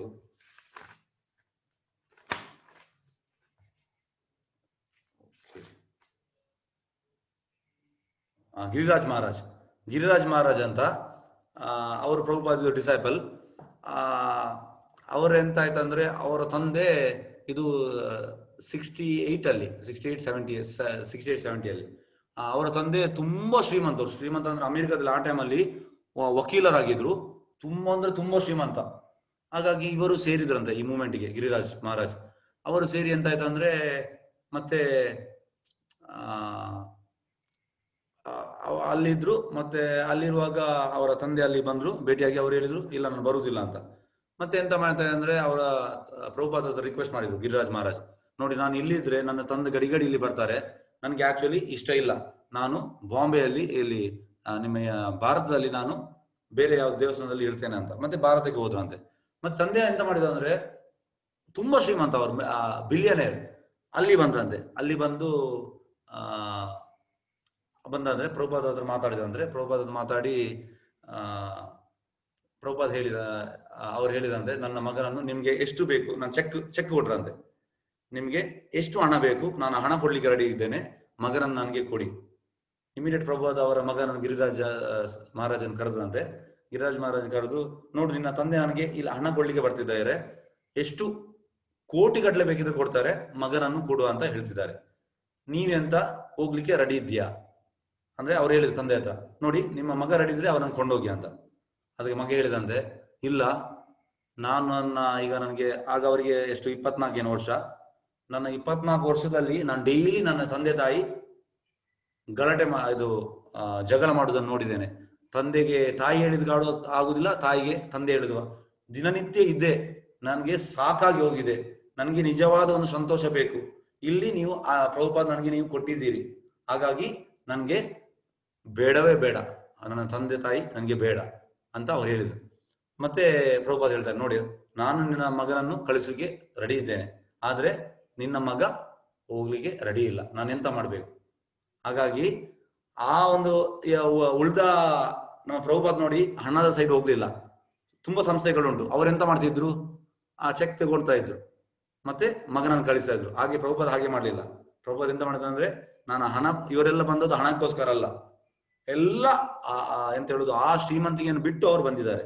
ಹಾಗಾಗಿ ಆ ಸಂತೋಷ, ನಿಜವಾದ ಸಂತೋಷ ಇದರಲ್ಲಿ ಸಿಗ್ತದೆ. ಮತ್ತೆ ಜ್ಞಾನೋದಯ, ಹರೇ ಕೃಷ್ಣ ಜಪ ಮಾಡುವುದ ಬಗ್ಗೆ ಜನರು ಏನು ಹೇಳುತ್ತಾರೆ ನೋಡಿ. ಇದು ಜಾರ್ಜ್ ಹ್ಯಾರಿಸನ್ ಇಂಗ್ಲೆಂಡ್ ಅಲ್ಲಿ ಬೀಟಲ್ ಗ್ರೂಪ್, ಇದು ತುಂಬಾ ಫೇಮಸ್ ಆಗಿದ್ದ ಸಿಂಗರ್ ಆಗಿದ್ದ ಇವ, ಇದನ್ನು ತಗೊಂಡ. ಮತ್ತೆ ಇವ ತಗೊಂಡ ಮೇಲೆ ಎಂತ ಆಯ್ತು ಅಂದ್ರೆ ಅದು ಮಿರಾಕಲ್ ಆಯ್ತು 70s ಅಲ್ಲಿ. ಇವ ಆಲ್ಬಮ್ ಎಲ್ಲ ಮಾಡಿದ, ಪೂರ್ತಿ ವರ್ಲ್ಡ್ ಅಲ್ಲಿ ಎಲ್ಲರೂ ತಗೊಂಡು. ಅದುಂಟಲ್ಲ ಶ್ಲೋಕ ಉಂಟಲ್ಲ 3rd ಚಾಪ್ಟರ್ ಅಲ್ಲಿ, ಯದಾ ಯದಾ ಆಚಾರ್ಯ ಶ್ರೇಷ್ಠ ತತ್ತ ದೇವತರೋ ಜನ ಸಯತ್ ಪರಮಾನಂ ಕುರುತೆ ಲೋಕಸ್ತತ್ ಅನ್ವರ್ತದೆ. ಲೀಡರ್ ಮಾಡಿದ್ರೆ ಉಳಿದವರೆಲ್ಲ ಮಾಡ್ತಾರೆ, ಫಾಲೋ ಮಾಡ್ತಾರೆ. ಮತ್ತೆ ಇವ ಕೂಡ ತಗೊಂಡಿದ್ದಾನೆ. ಜೀನ್ ಕ್ಲೌಡ್ ಹ್ಯಾಲಿಚಿ, ಯಂಗೆಸ್ಟ್ ಡೈರೆಕ್ಟರ್, ಫ್ರಾನ್ಸ್ ಇದು. ಮತ್ತೆ ಇದು ಆಲ್ಫ್ರೆಡ್ ಫೋರ್ಡ್ ಕಂಪನಿದು ಮಾಲಕಂದು ಗ್ರ್ಯಾಂಡ್ ಸನ್, ಇವರು ಕೂಡ ತಗೊಂಡಿದ್ದಾರೆ. ಈಗ ನಮ್ಗೆ ಮಾಯಾಪುರಲ್ಲಿ ಚೈತನ್ಯ ಮಹಾಪ್ರಭು ಬರ್ತ್ ಪ್ಲೇಸ್ ಅಂದ್ರೆ ಕೋಲ್ಕತ್ತಾಗಿಂತ 150 ಕಿಲೋಮೀಟರ್ ನಾರ್ತ್ ಸೈಡ್ ಅಲ್ಲಿ ಚೈತನ್ಯ ಮಹಾಪ್ರಭು ಬರ್ತ್ ಪ್ಲೇಸ್ ಉಂಟು, ಬಂಗಾಳದಲ್ಲಿ ಮಾಯಾಪುರ ಅಂತ. ಅಲ್ಲಿ ಟೆಂಪಲ್ ಆಫ್ ವೇದಿಕ್ ಪ್ಲಾನೆಟೋರಿಯಂ ಆಗ್ತಾ ಉಂಟು. ನಿಮ್ಗೆಲ್ಲರಿಗೂ ನೋಡ್ಬೋದು ಈ ಗೂಗಲ್ ಅಲ್ಲಿ TOP ಅಂತ ಹಾಕಿದ್ರೆ. ಅದು ಆಲ್ಮೋಸ್ಟ್ ಎಷ್ಟಂದ್ರೆ 500 crores ಪ್ರಾಜೆಕ್ಟ್, ಇದಕ್ಕೆ ಆಲ್ಮೋಸ್ಟ್ 300 crores ಇವರೇ ಹಾಕಿದ್ರು. ಹಾಗಾಗಿ ಅದು ಆಗ್ತಾ ಉಂಟು, ಇನ್ನು 1 ವರ್ಷದಲ್ಲಿ ತಯಾರಾಗ್ತಾ ಉಂಟು. ಮತ್ತೆ ಇದು ND Desai, leading Indian industrialist, ಇವರು ಕೂಡ ಇದನ್ನು ತಗೊಂಡಿದ್ದಾರೆ. ಮತ್ತೆ ರಿಷಿಕೇಶ್ ಮಫ್ತಾಲ್, CEO ಮಫ್ತಾಲ್ ಫ್ಯಾಬ್ರಿಕ್ಸ್, ಇವರು ತಗೊಂಡಿದ್ದಾರೆ. ಮತ್ತೆ ಇವಳು ಮಾಡೆಲ್ ಆನಿ ಸ್ಯಾಕ್ವಾವರ್ಸ್, ಡಚ್ ಮಾಡೆಲ್, ಇವಳು ತಗೊಂಡಿದ್ದಾಳೆ. ಮತ್ತೆ ಇದು ವಿಕಿ ಓವರ್ಟನ್, ಲೀಡಿಂಗ್ ಯುರೋಪಿಯನ್ ಮಾಡೆಲ್, ಇವಳು ಕೂಡ ತಗೊಂಡಿದ್ದಾಳೆ. ಮತ್ತೆ ಇದು ಬ್ರೂಸ್ ಕ್ಲೀನ್ಬರ್ಗ್, ಇವ ಆರ್ಮಿ ಆಫೀಸರ್, ಇವರು ಕೂಡ ತಗೊಂಡಿದ್ದಾರೆ. ಮತ್ತೆ ಇವರು ಒಂದು ನಿಮಿಷ, ಇವರು ಕೂಡ ಒಂದು ಫ್ಯಾಷನ್ ಡಿಸೈನರ್, ಇವರು ಕೂಡ ತಗೊಂಡಿದ್ದಾರೆ.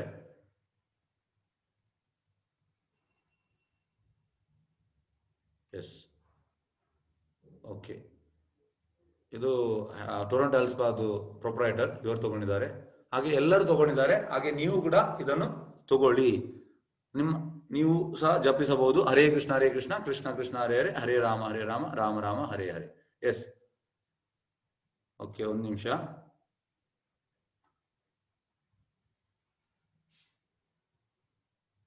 ಪ್ರಶ್ನೆಯಲ್ಲಿ ಕೇಳ್ಬೋದು. ಹರೇ ಕೃಷ್ಣ ಯಾರಾದ್ರೂ ಪ್ರಶ್ನೆಯಲ್ಲಿ ಕೇಳ್ಬೋದು.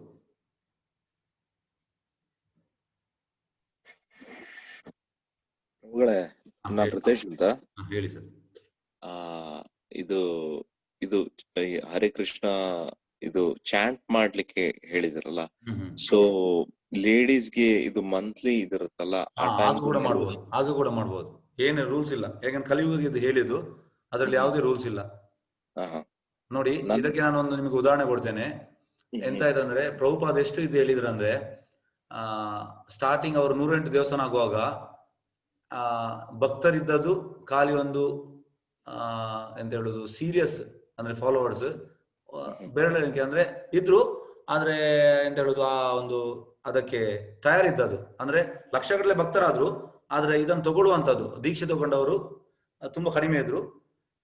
ಹಾಗೆ ಎಂತ ಆಯ್ತಂದ್ರೆ, ಕೆಲವು ದೇವಸ್ಥಾನದಲ್ಲಿ ಈಗ ಅವರಿಗೆ ಬೇರೆ ಬೇರೆ ಇದಕ್ಕೆ ಇದ್ದ ಕಾರಣ ಅವರು ಅಲ್ಲಿಂದ ಹೋಗ್ಬೇಕಾಯ್ತು. ಆಗ ಅಲ್ಲಿ ಹೆಂಗಸರಿದ್ರು. ಹಾಗೆ ಎಂತ ಆಯ್ತಂದ್ರೆ, ಪ್ರಭುಪಾದಿಗೆ ಒಬ್ರು ಹೇಳಿದ್ರು, ಈಗ ನನಗೆ ಬೇರೆ ಕಡೆಗೆ ನೀವು ಕೆಲಸ ಕೊಟ್ಟಿದ್ದೀರಿ, ಹಾಗಾಗಿ ಅಲ್ಲಿ ಪೂಜೆ ಮಾಡ್ಲಿಕ್ಕೆ ಯಾರಿಲ್ಲ, ಜಸ್ಟ್ ಹೆಂಗಸರು ಇರುದು. ಆಗ ಪ್ರಭುಪಾದ ಎಂತ ಹೇಳಿದ್ದಾರೆ ಅಂದ್ರೆ, ಆ ಹೆಂಗಸರಿಗೆ ಪೂಜೆ ಮಾಡ್ಲಿಕ್ಕೆ ಹೇಳಿದ್ದಾರೆ. ಗೊತ್ತಾಯ್ತಾ? ಯೂಶುವಲಿ ಅಂದ್ರೆ ಡಿಟಿ ವರ್ಷಿಪ್ ಮಾಡ್ಲಿಕ್ಕಿಲ್ಲ, ಆದ್ರೆ ಪ್ರಭುಪಾದ ಎಂತ ಹೇಳಿದ್ದಾರೆ ಅಂದ್ರೆ, ಕೃಷ್ಣ ಸೇವೆ ನಿಲ್ಬಾರ್ದು. ಹಾಗೆ ಅಷ್ಟು ಇದು ಕೊಟ್ಟಿದ್ದಾರೆ ಅವರು ಪ್ರಭುಪಾದ್. ಅಂದ್ರೆ ಮೇನ್ ಎಂತ ಅಂದ್ರೆ, ಅಲ್ಟಿಮೇಟ್ ಆಗಿ ಕೃಷ್ಣನಲ್ಲಿ ನಾವು ಆ ಭಕ್ತಿ ಸೇವೆ ಮಾಡ್ಬೇಕು.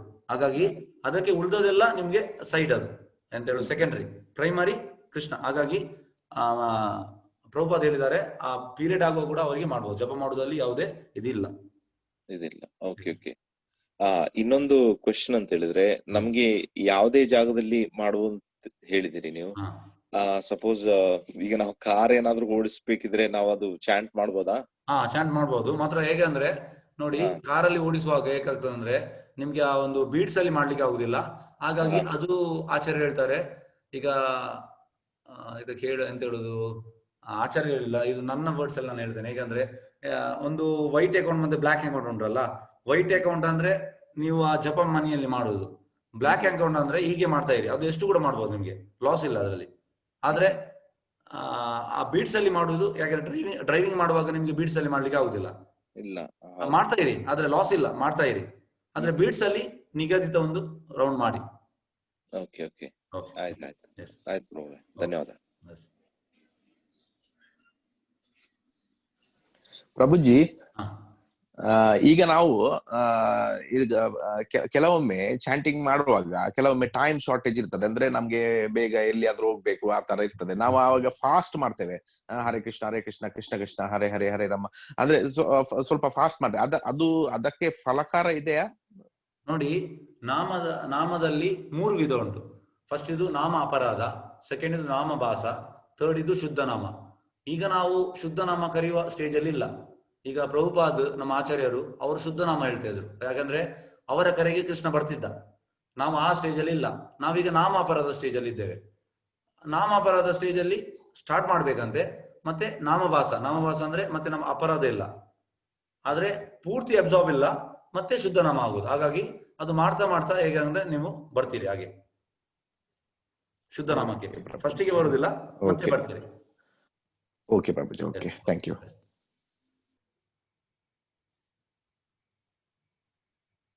ಬೇರೆ ಯಾರು ಪ್ರಶ್ನೆ ಉಂಟಾ? ಪ್ರಶ್ನೆ ಅಂತಲ್ಲಿ ಕೇಳ್ಬೋದು. ನಮಸ್ಕಾರ, ನನ್ನ ಹೆಸರು ರಾಘವೇಂದ್ರ ಅಂತ. ನಮಸ್ತೆ ಸರ್. ನಮಸ್ತೆ.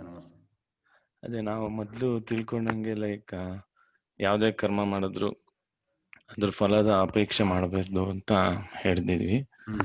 ಬಟ್ ಈಗ ಒಂದೆರಡು ಶ್ಲೋಕದಲ್ಲಿ ನೀವು ಅರ್ಥ ಹೇಳಿದಾಗ, ಲೈಕ್ ಈಗ ನೀವು ಇಷ್ಟ ಮಾಡಿದ್ರೆ ನೀವು ಶ್ರೀಮಂತ ಕುಟುಂಬದಲ್ಲಿ ಹುಟ್ಟುತ್ತೀರಾ, ಸೊ ಇದು ಒಂದು ಫಲ ಅಪೇಕ್ಷೆನೇ ಅಲ್ವಾ? ಫಲಾಪೇಕ್ಷೆ ಅಂದ್ರೆ ನೋಡಿ, ಕೃಷ್ಣನಿಗೂ ಸರ್ ನೋಡಿ, ಪ್ರಹ್ಲಾದ್ ಮಹಾರಾಜ್ ಹೇಳುದು, ನತೇ ವಿದು ಸ್ವಾರ್ಥಗತಿಮಿ ವಿಷ್ಣು. ಸ್ವಾರ್ಥ ಇರ್ಬೇಕಂತೆ, ಆದ್ರೆ ವಿಷ್ಣುವನ್ನು ಪಡೀಲಿಕ್ಕೆ ಇರ್ಬೇಕಂತೆ. ಮತ್ತೆ ನೋಡಿ, ಈಗ ಹೇಗಂದ್ರೆ ಈಗೋ ಅಂದ್ರೆ ಅಹಂಕಾರ.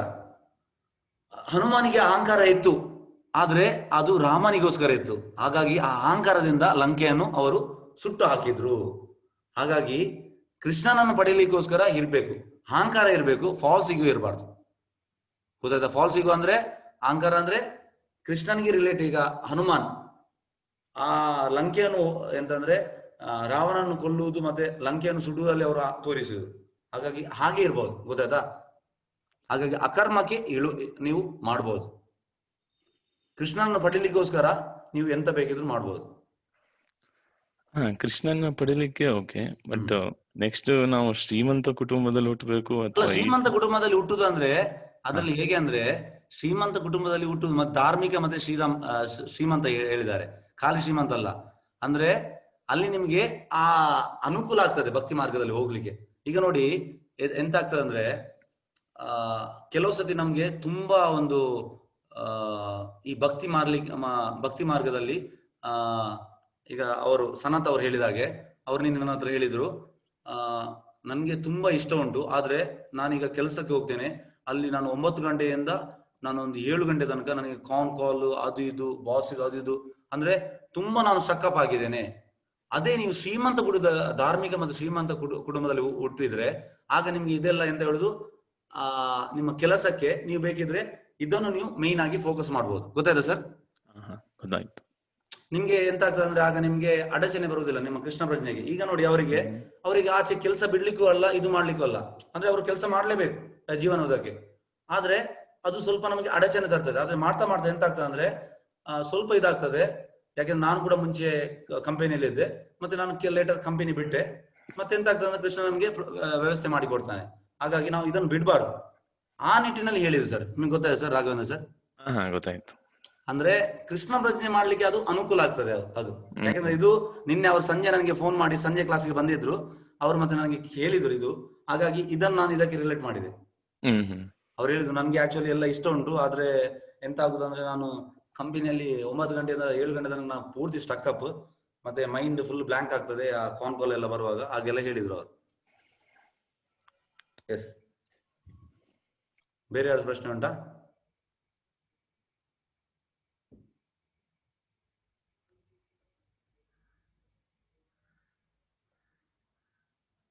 ಹರೇ ಕೃಷ್ಣ. ಯಾರ್ದಾದ್ರು ಪ್ರಶ್ನೆ ಇದ್ದಲ್ಲಿ ಕೇಳ್ಬೋದು. ಹರೇ ಕೃಷ್ಣ ಪ್ರಭುಗಳೇ, ಇನ್ನೊಂದು ಕ್ವಶನ್ ಅಂತ ಹೇಳಿದ್ರೆ, ನಾನೀಗ ನಾನ್ ವೆಜ್ ಈಟರ್ ಅಲ್ಲ, ಆದ್ರೆ ನಮ್ಮ ಮನೆಯಲ್ಲಿ ನಾನ್ ವೆಜಿಟೇರಿಯನ್ ಎಲ್ಲ ಮಾಡ್ತಾರೆ. ಓಕೆ, ಸೊ ನಾನೀಗ ಈ ಕ್ಲಾಸಿಗೆ ಅಟೆಂಡ್ ಆದ ನಂತರ ನಾನು ಹೇಳ್ತಾ ಇದ್ದೇನೆ ಮಿಸಸ್ಗೂ, ಇದು ನೀನ್ ಅಟ್ ಲೀಸ್ಟ್ ಅವ್ರಿಗೆ ಇದು ಕನ್ನಡ ಬರಲ್ಲ, so she's from Kerala, so ಇದು ಅಟ್ ಲೀಸ್ಟ್ ಚಾಂಟ್ ಮಾಡಿ ಅಂತ ಹೇಳಿ ನಾನು ಹೇಳ್ತಾ ಇದ್ದೇನೆ. ಅವರು ಅದು ಫಾಲೋ ಮಾಡ್ತಾರೆ. ಪ್ಲಸ್ ಅಂದ್ರೆ ನಾನ್ ವೆಜ್ ಅದು ಇದೆಲ್ಲ ಅದು ಒಮ್ಮೆಲೆ ಬಿಡುವಂತದಲ್ಲ, ಪ್ಲಸ್ ಬಿಡ್ಲಿಕ್ಕೆ ಅವ್ರು ಇಂಟ್ರೆಸ್ಟ್ ಇಲ್ಲ. ಆದ್ರೆ ಈ ಚಾಂಟಿಂಗ್ ಅದು ನೋಡಿ ಮಾಡೋದಾ ಏನು? ಇದಕ್ಕೆ ನಾನು ಉತ್ತರ ಕೊಡ್ತೇನೆ. ಹೇಗಂದ್ರೆ ನೋಡಿ, ಈಗ ಬೆಂಕಿ ಉಂಟು, ಹೌದು, ಬೆಂಕಿಗೆ ನೀವು ಕಬ್ಬಿಣ ಹಾಕ್ತೀರಿ, ಮತ್ತೆ ಕಬ್ಬಿಣ ಎಂತಾಗ್ತದೆ ಅಂದ್ರೆ ಆ ಬೆಂಕಿಯ ಶೇಪಿಗೆ ಬರ್ತದೆ, ನೋಮೋರ್, ಮತ್ತೆ ಅದು ನೋಮೋರ್ ಕಬ್ಬಿಣ. ಗೊತ್ತಾಯ್ತಾ? ಹೌದು. ಅದೇ ರೀತಿ ಈಗ ಎಂತಂದ್ರೆ ನೀವು ಯಾವ್ದನ್ನು ಬಿಡ್ಬಾರ್ದು. ಈಗ ಅಂದ್ರೆ ಸಾರಿ, ಅವರು ನಿಮ್ಮ ಹೆಂಡತಿ ಬಿಡ್ಲಿಕ್ಕೆ ಅದನ್ನೆಲ್ಲ ಹೇಳಿಕ್ಕೆ ಹೋಗ್ಬೇಡಿ. ನೀವು ಜಸ್ಟ್ ಜಪ ಮಾಡಿ. ಎಂದ್ರೆ ಕೃಷ್ಣ ಹೇಗಂದ್ರೆ ನೋಡಿ, ಎಂತಾಗಿದೆ ಅಂದ್ರೆ ಇದು ಎಲ್ಲ ನಮ್ಮ ಭಕ್ತರ ಕುಟುಂಬದಲ್ಲಿ ಆಗಿದೆ. ಎಂತಾಗಿದೆ ಅಂದ್ರೆ, ಈಗ ನಾನು ಈಗ ಒಂದು ನನ್ನ ಫ್ಯಾಮಿಲಿಯನ್ನು ಹೀಗೆ ಮಾಡ್ಬೇಕಂತ ನಾನು ಹೋಗ್ತೇನೆ, ಅದಕ್ಕೆ ತುಂಬಾ ನನ್ಗೆ ಟೈಮ್ ಹಿಡಿತದೆ. ನನ್ನ ಫೋಕಸ್ ಎಂತ ಇರ್ತದೆ ಅಂದ್ರೆ, ನಂದು ಕೃಷ್ಣ ಪ್ರಜ್ಞೆ ಬಿಟ್ಟು ಪೂರ್ತಿ ನಾನು ಅವ್ರು ಹೀಗೆ ಆಗ್ಬೇಕು. ಆದ್ರೆ ನಾನು ಯಾವಾಗ ಪರ್ಫೆಕ್ಟ್ ಆಗ್ತೇನೆ, ಒಂದು ಭಕ್ತನಾಗ್ತೇನೆ, ಆಗ ಕೃಷ್ಣ ಎಂತ ಮಾಡ್ತಾನೆ ಅಂದ್ರೆ ಅವರನ್ನು ಇಮಿಡಿಯೇಟ್ ಮಾಡ್ತಾನೆ. ಕೃಷ್ಣನಿಗೆ ಏನೂ ಕಷ್ಟ ಇಲ್ಲ, ಯಾಕೆಂದ್ರೆ ಪರಮಾತ್ಮನಾಗಿ ಎಲ್ಲರ ಹೃದಯದಲ್ಲಿದ್ದಾನೆ. ನೀವು ಮಾಡುದಾದ್ರೆ ನಿಮ್ಗೆ ಕಷ್ಟ, ಗೊತ್ತಾಯ್ತಾ? ಹಾಗಾಗಿ ಅವರಿಗೆ ಜಪ ಮಾಡ್ಲಿಕ್ಕೆ ಹೇಳಿ, ಮತ್ತೆ ಕೃಷ್ಣ ಮಾಡ್ತಾನೆ ಅವರನ್ನು. ನೀವು ಮಾಡುದು ಮತ್ತೆ ಕೃಷ್ಣ ಮಾಡುದು ತುಂಬಾ ವ್ಯತ್ಯಾಸ ಉಂಟು. ಅವರು ಟಕ್ಕ ಅಂತ ಇಮಿಡಿಯೇಟ್ ಮಾಡ್ತಾರೆ. ಹಾಗೆ ಓದ್ಲಿಕ್ಕೆ ಹೇಳಿ, ಜಪ ಮಾಡ್ಲಿಕ್ಕೆ ಹೇಳಿ, ಅದೆಲ್ಲ ಸೆಕೆಂಡರಿ. ಅದು ಮತ್ತೆ ಅವರು ಕಾಲಕ್ರಮೇಣ ಬಿಡ್ತಾರೆ. ಆಯ್ತು ಪ್ರಭುಗಳೇ, ಧನ್ಯವಾದ.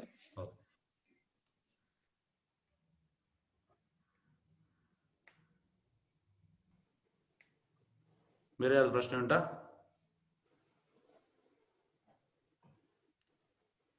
ಓಕೆ, ಹಾಗಾದ್ರೆ ಮುಕ್ತಾಯ ಮಾಡುವ. ಬಸವರಾಜ್ ಪ್ರಶ್ನೆ ಒಂದೇ ಒಂದು ಪ್ರಶ್ನೆ. ಹೇಳಿ ಸರ್, ಹೇಳಿ ಸರ್. ಈಗ ಕೃಷ್ಣ ಜಪ ಮಾಡಿದ್ರೆ ಸಹಕಾರನಾಗಿ ಹುಟ್ಟಾನೆ ಅಂತ ಹೇಳ್ತಾರಲ್ಲ, ಆಗ ಆ ಹಣ ಮತ್ತೆ ಜೀವನ ಹಾಳು ಮಾಡಲ್ವಾ? ನೋಡಿ, ಧಾರ್ಮಿಕ ಮತ್ತೆ ಶ್ರೀಮಂತ ಕುಟುಂಬದಲ್ಲಿ, ಅಲ್ಲಿ ನೀವು ಓದಿ ಕರೆಕ್ಟ್ ಸೆಂಟೆನ್ಸ್. ಧಾರ್ಮಿಕ ಕುಟುಂಬ ಅಂದ್ರೆ ಈಗ ಕೆಲವರೆಲ್ಲ ತುಂಬಾ ಶ್ರೀಮಂತರಿದ್ದಾರೆ ಮಾತ್ರ ಅವ್ರು ಧಾರ್ಮಿಕ ಇದ್ದಾರೆ. ನಮ್ಮ ಇಸ್ಕಾನ್ ಅಲ್ಲಿ ಕೂಡ ತುಂಬಾ ಮಂದಿ ಇದ್ದಾರೆ, ತುಂಬಾ ಶ್ರೀಮಂತರು ಮತ್ತು ಧಾರ್ಮಿಕ. ಅವರ ನೀವು ಹೋಗಿ ಮನೆಯದು ಜೀವನ ನೋಡಿ, ಫುಲ್ಲಿ ಕೃಷ್ಣ ಪ್ರಜ್ಞೆ. ಕೃಷ್ಣ ಪ್ರಜ್ಞೆ ಇದ್ರೆ ತುಂಬಾ ಸಂತೋಷ. ನಾನು ಆ ಧಾರ್ಮಿಕ ಅನ್ನೋದನ್ನ ಗಮನಿಸಲಿಲ್ಲ. ಧಾರ್ಮಿಕ ಅಂದ್ರೆ ಅಲ್ಲಿ ಬರ್ದಿದ್ದಾರೆ ವರ್ಡ್ ಅಲ್ಲಿ, ಧಾರ್ಮಿಕ ಶ್ರೀಮಂತ ಕುಟುಂಬ ತುಂಬಾ ಮಂದಿ ಇದ್ದಾರೆ. ಅವ್ರು ಎಷ್ಟು ನಮ್ಗೆ ದೇವಸ್ಥಾನಕ್ಕೆ ಹೆಲ್ಪ್ ಮಾಡ್ತಾರೆ ಅಂದ್ರೆ ಹೇಳಲಿಕ್ಕೆ ಸಾಧ್ಯ ಇಲ್ಲ. ನಮ್ದು ಈಗ ಯಾವ್ದೋ ಫೆಸ್ಟಿವಲ್ ಇದ್ರೆ ಫುಲ್ ಅವರೇ ಸ್ಪಾನ್ಸರ್ ಮಾಡುದು ಆ ಒಂದು ಫ್ಯಾಮಿಲಿ. ಅಂದ್ರೆ ಇಲ್ಲಿ ನಮ್ಮಲ್ಲಿ ಒಂದು 8 ಫ್ಯಾಮಿಲಿ ಉಂಟು ಆ ತರ, ತುಂಬಾ ಶ್ರೀಮಂತ. ಅವರು ಇದನ್ನು ತಗೊಂಡಿದ್ದಾರೆ. ಮತ್ತೆ ಅವ್ರದ್ದು ಹೇಗೆ ಅಂದ್ರೆ ಅವರಿಗೆ ದೇವರೆಲ್ಲ ಅನುಕೂಲ ಮಾಡಿದ್ದಾರೆ. ಹಾಗಾಗಿ ಅವರು ಹೊರಗಿನ ಜಾಸ್ತಿ ಅವರು ಹಣ ಎಲ್ಲ ಉಂಟು, ಅಂದ್ರೆ ಅದೆಂತ ಹೇಳೋದು ಹೆರಿಡಿಟರಿ, ಪಿತ್ರಾಜಿತ ಇದು ಆ ತರ. ಹಾಗಾಗಿ ನಮ್ಮ ದೇವಸ್ಥಾನಕ್ಕೆ ತುಂಬಾ ಹೆಲ್ಪ್ ಮಾಡ್ತಿದ್ದಾರೆ. ಹಾಗಾಗಿ ಅಂತ ಫ್ಯಾಮಿಲಿಯಲ್ಲಿ ನಿಮ್ಗೆ ಹುಟ್ಲಿಕ್ಕೆ ಅನುಕೂಲ ಸಿಗ್ತದೆ. ಅದು ಸ್ವಲ್ಪ ಮಾಡಿದ್ರೆ. ಜಪ ಮಾಡಿದ್ರೆ ಮತ್ತೆ ಹುಟ್ಟೋದೇನ ಪ್ರಯೋಜನ? ಅಲ್ಲ, ನೀವು ನೋಡಿ ಎಂತ ಅಂದ್ರೆ, ನೀವು ಕರೆಕ್ಟ್ ಕೇಳಿ. ನೀವು ಫಸ್ಟ್ ಆಫ್ ಆಲ್ ಕರೆಕ್ಟ್ ಕೇಳಿಲ್ಲ. ಅಲ್ಲಿ ಸೆಂಟೆನ್ಸ್ ಇದ್ದಿದೆ ಅಂದ್ರೆ, ನೀವೀಗ ಭಕ್ತಿಗೆ ಬಂದಿದ್ದೀರಿ ಈ ಭಗವದ್ಗೀತಾ ಇದಕ್ಕೆ. ನೀವು ಸ್ವಲ್ಪ ಈ 15 ಕ್ಲಾಸ್ ಕೇಳಿದ್ರಿ, ಮತ್ತೆ ನೀವು ಬಿಟ್ಬಿಟ್ರಿ. ಇಂಥವರಿಗೆ ಅದು ಅಂತ ಹೇಳಿದ್ರು. ಮತ್ತೆ ಒಬ್ಬ ಫುಲ್ ಸೀರಿಯಸ್ ಆಗಿ ತಗೊಂಡಿದ್ದಾನೆ, ಸೀರಿಯಸ್ ಆಗಿ ತಗೊಂಡು ನಡುವಲ್ಲಿ ಬಿಟ್ಟ, ಎಷ್ಟೋ ವರ್ಷ ಮಾಡಿ ಬಿಟ್ಟ. ಅವನು ವೈಷ್ಣವ ಫ್ಯಾಮಿಲಿಯಲ್ಲಿ ಹುಡ್ತಾನೆ ನೆಕ್ಸ್ಟ್ ಲೈಫ್. ಮತ್ತೆ ಇದ್ರಲ್ಲಿ ಯಾರು ಕಂಪ್ಲೀಟ್ ಮಾಡ್ತಾನೆ ಅವ ಕೃಷ್ಣ ಲೋಕಕ್ಕೆ ಹೋಗ್ತಾನೆ. ಗೊತ್ತಾಯ್ತಾ? 3 ಡಿವಿಷನ್ ಉಂಟು, ಸರಿಯಾಗಿ ಅದನ್ನು ನೀವು ತಿಳ್ಕೊಳ್ಳಿ ಸರ್. 3 ಡಿವಿಷನ್ ಉಂಟು. ಸ್ವಲ್ಪ ಜಸ್ಟ್ ನೀವು ಟಚ್ ಮಾಡಿದ ಮಾತ್ರ ಕೃಷ್ಣ ಪ್ರಜ್ಞೆ. ಇನ್ನೊಬ್ಬ ಅದರಲ್ಲಿ ಸ್ವಲ್ಪ ಸಮಯ ಇದ್ದ, ಇನ್ನೊಬ್ಬ ಫುಲ್ ಕಂಪ್ಲೀಟ್ ಆದವ. 3 ವೆರೈಟಿ ಉಂಟು. ಗೊತ್ತಾಯ್ತು ಸರ್? ಕ್ಲಿಯರ್ ಆಯ್ತಾ? ಸರಿ. ಜಪ ಮಾಡಿದಷ್ಟು ವಯಸ್ಸಾಯ್ತು ಅಂತ. ಜಪ ಮಾಡೋದೇ ಮುಖ್ಯ ಇಲ್ಲಿ. ಅಂದ್ರೆ ತುಂಬಾ ಲಾಭ ಉಂಟು ಅದ್ರಲ್ಲಿ, ನಿಮ್ಗೆ ಗೊತ್ತಿಲ್ಲ. ಡೈರೆಕ್ಟ್ಲಿ ನೋಡಿ, ನಾನು ಇದು ಹೇಗಾಯ್ತಂದ್ರೆ ಒಂದು 7-8 ವರ್ಷದ ಮುಂಚೆ ಎಂತ ಆಯ್ತಂದ್ರೆ, ನಾನು ಸೀರಿಯಸ್ ಆಗಿ ತಗೊಂಡು ಒಂದು ಕಡೆ ಹೋಗಿದ್ದೆ DL ಮಾಡ್ಲಿಕ್ಕೆ, RTO ಹೋಗುವಾಗ ನಂದು DL ರಿನ್ಯೂವಲ್ ಇತ್ತು. ಹಾಗೆ ನಾನು ಅಲ್ಲಿ ಹೋಗುವಾಗ ನನ್ನನ್ನು ನೋಡಿ ಅಲ್ಲಿ ಅಂದ್ರೆ ತುಂಬಾ ಮಂದಿ ಇರ್ತಾರೆ, ಅವರು ಆ ಒಂದು ಕಾಮಿಡಿಯಲ್ಲಿ ಹರೇ ಕೃಷ್ಣ ತಮಾಷೆ ಮಾಡ್ಲಿಕ್ಕೆ ನನಗೆ ಹೇಳಿದ್ರು. ನಾನು ಎಂತ ಹೇಳಿದೆ ಅಂದ್ರೆ, ಒಂದು ಗ್ರೂಪ್ ಇತ್ತು, ಒಂದು 7-8 ಮಂದಿ ಇದ್ರು. ಹರೇ ಕೃಷ್ಣದವ ಬಂದ ಅಂತ ತಮಾಷೆಯಲ್ಲಿ ಹರೇ ಕೃಷ್ಣ ಅವರೊಂದು ಪದ್ಯ ಹೇಳಿದ್ರು, ತಮಾಷೆಯಲ್ಲಿ ಒಂದು ಪದ್ಯ ಹೇಳಿದ್ರು. ಆದ್ರೂ ಕೂಡ ಆಚಾರ್ಯ ಹೇಳ್ತಾರೆ, ಹಾಗೆ ತಮಾಷೆಯಲ್ಲಿ ಹೇಳಿದ್ರು ಕೂಡ ಅವನಿಗೆ ಲಾಸ್ ಇಲ್ಲ ಅಂತೆ. ಗೊತ್ತಾಯ್ತಾ? ಕೃಷ್ಣನ ಹೆಸರು ತಮಾಷೆಯಲ್ಲಿ ಹೇಳಿದ್ದಾನೆ, ಆದ್ರೂ ಕೂಡ ಅವನಿಗೆ ಲಾಸ್ ಇಲ್ಲ. ಗೊತ್ತಾಯ್ತಾ? ಅವ್ರು ಜಸ್ಟ್ ನನಗೆ ತಮಾಷೆ ಮಾಡ್ಲಿಕ್ಕೆ ಹೇಳಿದ್ರು, ಆದ್ರೂ ಕೂಡ ಅವನಿಗೆ ಲಾಸ್ ಇಲ್ಲ ಅಂತೆ. ಕೃಷ್ಣನ ನಾಮ ನೀವು ಹೇಗೆ ಬಂದ್ರು ಕೂಡ ಲಾಸ್ ಇಲ್ಲ. ಗೊತ್ತಾಯ್ತು ಸರ್? ಗುರುಜಿ, ನಂದೊಂದು ಸಣ್ಣ ಪ್ರಶ್ನೆ.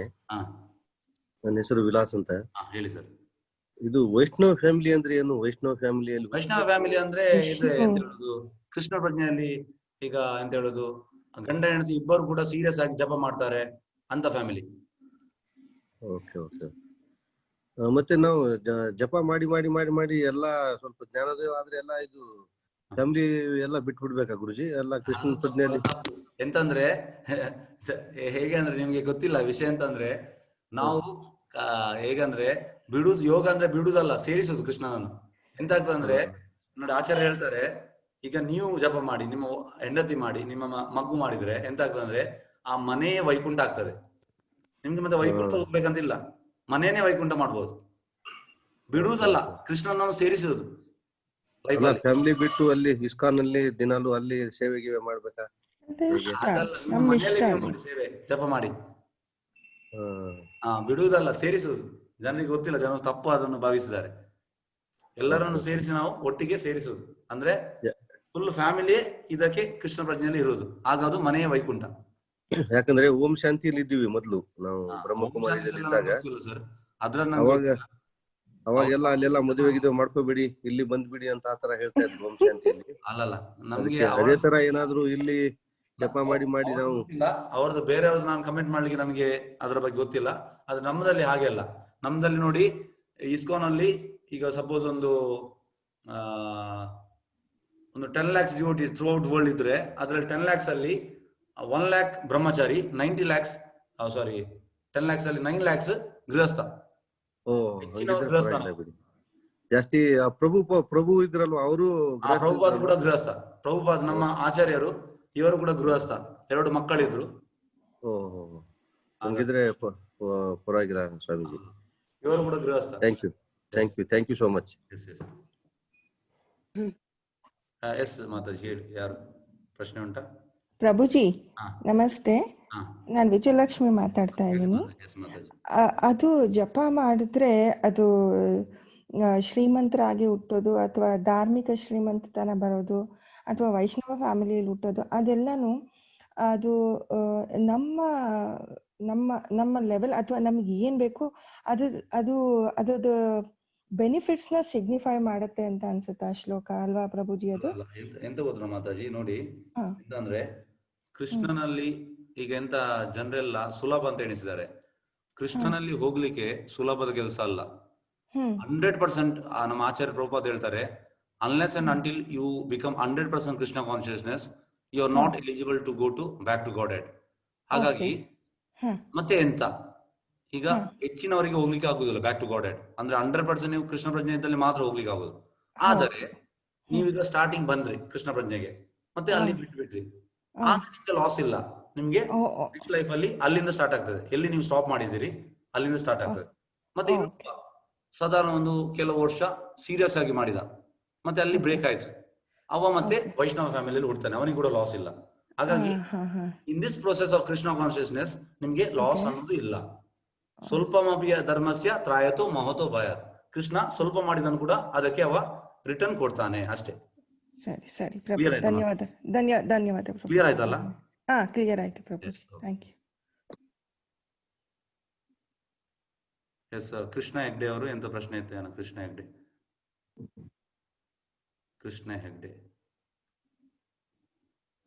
ಹರೇ ಕೃಷ್ಣ. ಪ್ರಮೀಳಾ ಹೆಗ್ಡೆ. ಸಾರಿ, ಅಲ್ಲಿ ಹೆಸರು ಕೃಷ್ಣ ಹೆಗ್ಡೆ ಅಂತ ಹೇಳಿ ಮಾತಾಜಿ. ಪ್ರಶ್ನೆ ಉಂಟಾ ಮಾತಾಜಿ? ಇಲ್ವಾ? Okay, yes. ನಮಸ್ಕಾರ, ನಾನು ರಾಘವೇಂದ್ರ ಅಂತ. ಮತ್ತೆ ಅದೇ ಒಂದು ವರ್ಡ್ ನೋಡಿದ ಆತ್ಮ ಸಾಕ್ಷಾತ್ಕಾರ ಅಂತ, ಅದ್ರ ಬಗ್ಗೆ ಏನಾದ್ರು ಒಂಚೂರು ಹೇಳ್ಬೋದಾ ನೀವು? ಒಳ್ಳೆ ಪ್ರಶ್ನೆ ಸರ್, ತುಂಬಾ ಬ್ಯೂಟಿಫುಲ್ ಪ್ರಶ್ನೆ. ನೋಡಿ, ಆತ್ಮ ಸಾಕ್ಷಾತ್ಕಾರ ಅಂದ್ರೆ, ಈಗ ನಾನು ಶ್ಲೋಕ ಇದು ಪದ್ಯ ಹೇಳ್ತೇನೆ, ಅದು ಅದಕ್ಕೆ ರಿಲೇಟೆಡ್ ಆತ್ಮ ಸಾಕ್ಷಾತ್ಕಾರಕ್ಕೆ, ಹಾಗಾಗಿ ಅದನ್ನು ಹೇಳ್ತೇನೆ. ಶ್ರವಣ ಕೀರ್ತನ ಸ್ಮರಣ ವಂದನ ಪಾದ ಸೇವನ ದಾಸ್ಯರೇ ಪೂಜನ ಸಖಿ ಜನ ಆತ್ಮನಿವೇದನ ಗೋವಿಂದ ದಾಸಾಬಿ ಲಾಶರೇ. ಅಂದ್ರೆ ಈ ಶ್ಲೋಕ ಎಂತ ಹೇಳ್ತಾರೆ ಅಂದ್ರೆ, ನವವಿಧ ಭಕ್ತಿಯಲ್ಲಿ 9 ಸ್ಟೇಜ್ ಉಂಟು. 9 ಸ್ಟೇಜ್ ಅಲ್ಲಿ ಫಸ್ಟಿಗೆ ಶ್ರವಣ ಅಂದ್ರೆ, ಈಗ ನೀವು ಭಗವದ್ಗೀತಾ ಕ್ಲಾಸ್ ಕೇಳ್ತಾ ಇದ್ದೀರಿ, ಮತ್ತೆ ನೀವು ಓದ್ತಾ ಇದ್ದೀರಿ, ಇದು ಶ್ರವಣ. ಮತ್ತೆ ಕೀರ್ತನ ಅಂದ್ರೆ ನೀವು ಸೆಕೆಂಡ್ ಸ್ಟೇಜ್ ಕೀರ್ತನ ಅಂದ್ರೆ ನೀವು ಜಪ ಮಾಡುವುದು, ಭಜನೆ ಮಾಡುವುದು, ಇದು ಕೀರ್ತನೆ. ಮತ್ತೆ ಈ ಎರಡನ್ನು ಮಾಡಿದ್ದು ಮತ್ತೆ ನೀವು ಸ್ಮರಣೆ ಮಾಡುದು. ಯಾವುದು ಶ್ರವಣ ಮಾಡಿದಿರಿ, ಯಾವುದು ಕೀರ್ತನೆ ಮಾಡಿದಿರಿ, ಅದನ್ನು ನೀವು ಸ್ಮರಣೆ ಮಾಡುದು. ಮತ್ತೆ ನೆಕ್ಸ್ಟಿಗೆ 4th ಪಾದ ಸೇವನ, ಕೃಷ್ಣನ ಪಾದ ಸೇವನೆ ಮಾಡುದು. ನೆಕ್ಸ್ಟ್ ಇದು ಅರ್ಚನ ಅಂದ್ರೆ ಕೃಷ್ಣನಿಗೆ ಪೂಜೆ ಮಾಡುದು. ನೆಕ್ಸ್ಟ್ ಇದು ವಂದನ ಅಂದ್ರೆ ಕೃಷ್ಣನಿಗೆ ನಮಸ್ಕಾರ ಮಾಡುದು, ಪ್ರಾರ್ಥನೆ ಮಾಡುದು, ಪ್ರೇಯರ್ಸ್ ಕೃಷ್ಣನಿಗೆ. ಮತ್ತೆ ನೆಕ್ಸ್ಟಿಗೆ ದಾಸ್ಯ ಅಂದ್ರೆ ನಾವು ಆಕ್ಚುಲಿ ಕೃಷ್ಣನ ಸೇವಕರಾಗುವುದು. ಹಾಗಾಗಿ ಮತ್ತೆ ನೆಕ್ಸ್ಟಿಗೆ ಸಾಕ್ಯ, ನಾವು ಆ ಸಾಕ್ಯ ಹೈಯೆಸ್ಟ್.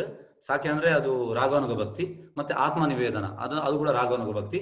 ನಾವೀಗ ಸಾಧಕರು, ಹಾಗಾಗಿ ಅದು ನಮ್ಗೆ 2 ಬೇಡ. ಅದು ಹೈಯೆಸ್ಟ್ ಅಂದ್ರೆ ಅದು ಶುದ್ಧ ಭಕ್ತರಿಗೆ, ಅದು ನಾವೆಲ್ಲ ಈಗ ಸಾಧಕ ಭಕ್ತರು. ಹಾಗಾಗಿ ದಾಸ್ಯ. ಇದೆಂತ ಅಂದ್ರೆ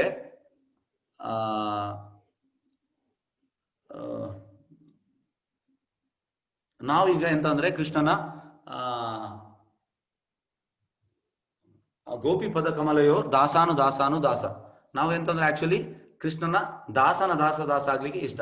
ಹಾಗಾಗಿ ಆ ದಾಸ ಸ್ಟೇಜ್ಗೆ ಬರುದು ಆಕ್ಚುಲಿ ಎಂತಂದ್ರೆ ಅದು ನಿಜವಾದ ಸ್ಟೇಜ್, ನಾವು ಸೇವಕರ ಸ್ಟೇಜ್.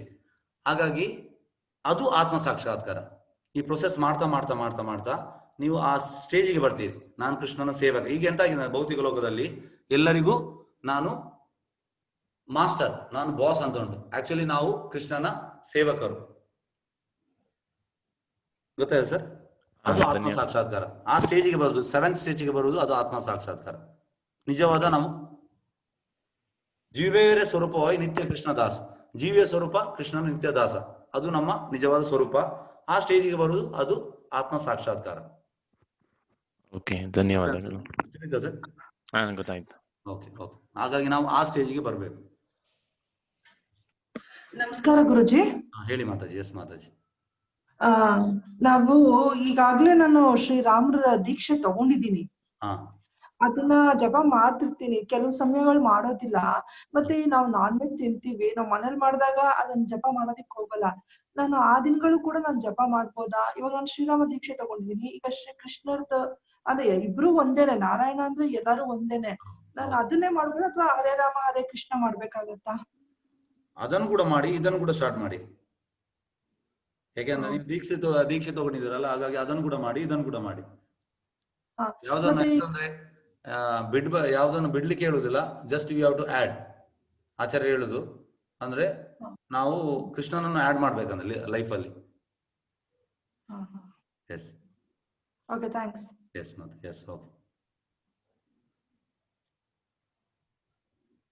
ಓಕೆ ಸರಿ. ಹಾಗಾದ್ರೆ ಬೇರೆ ಪ್ರಶ್ನೆ ಇಲ್ಲಲ್ಲ, ಮುಕ್ತಾಯ ಮಾಡುವ. ವಾಂಚಾ ಕಲ್ಪತರೋಭಿಷ್ಯ ಕೃಪಾ ಸಿಂಧು ಭೀಯವಚ ಪತಿತನಾಂ ಪಾವನಿಯೋಭ್ಯೋ ವೈಷ್ಣವೇಭ್ಯೋ ನಮೋ ನಮಃ. ಅನಂತ ಕೋಟಿ ವೈಷ್ಣವಂದ ಕಿ ಜೈ. ಹರೇ ಕೃಷ್ಣ.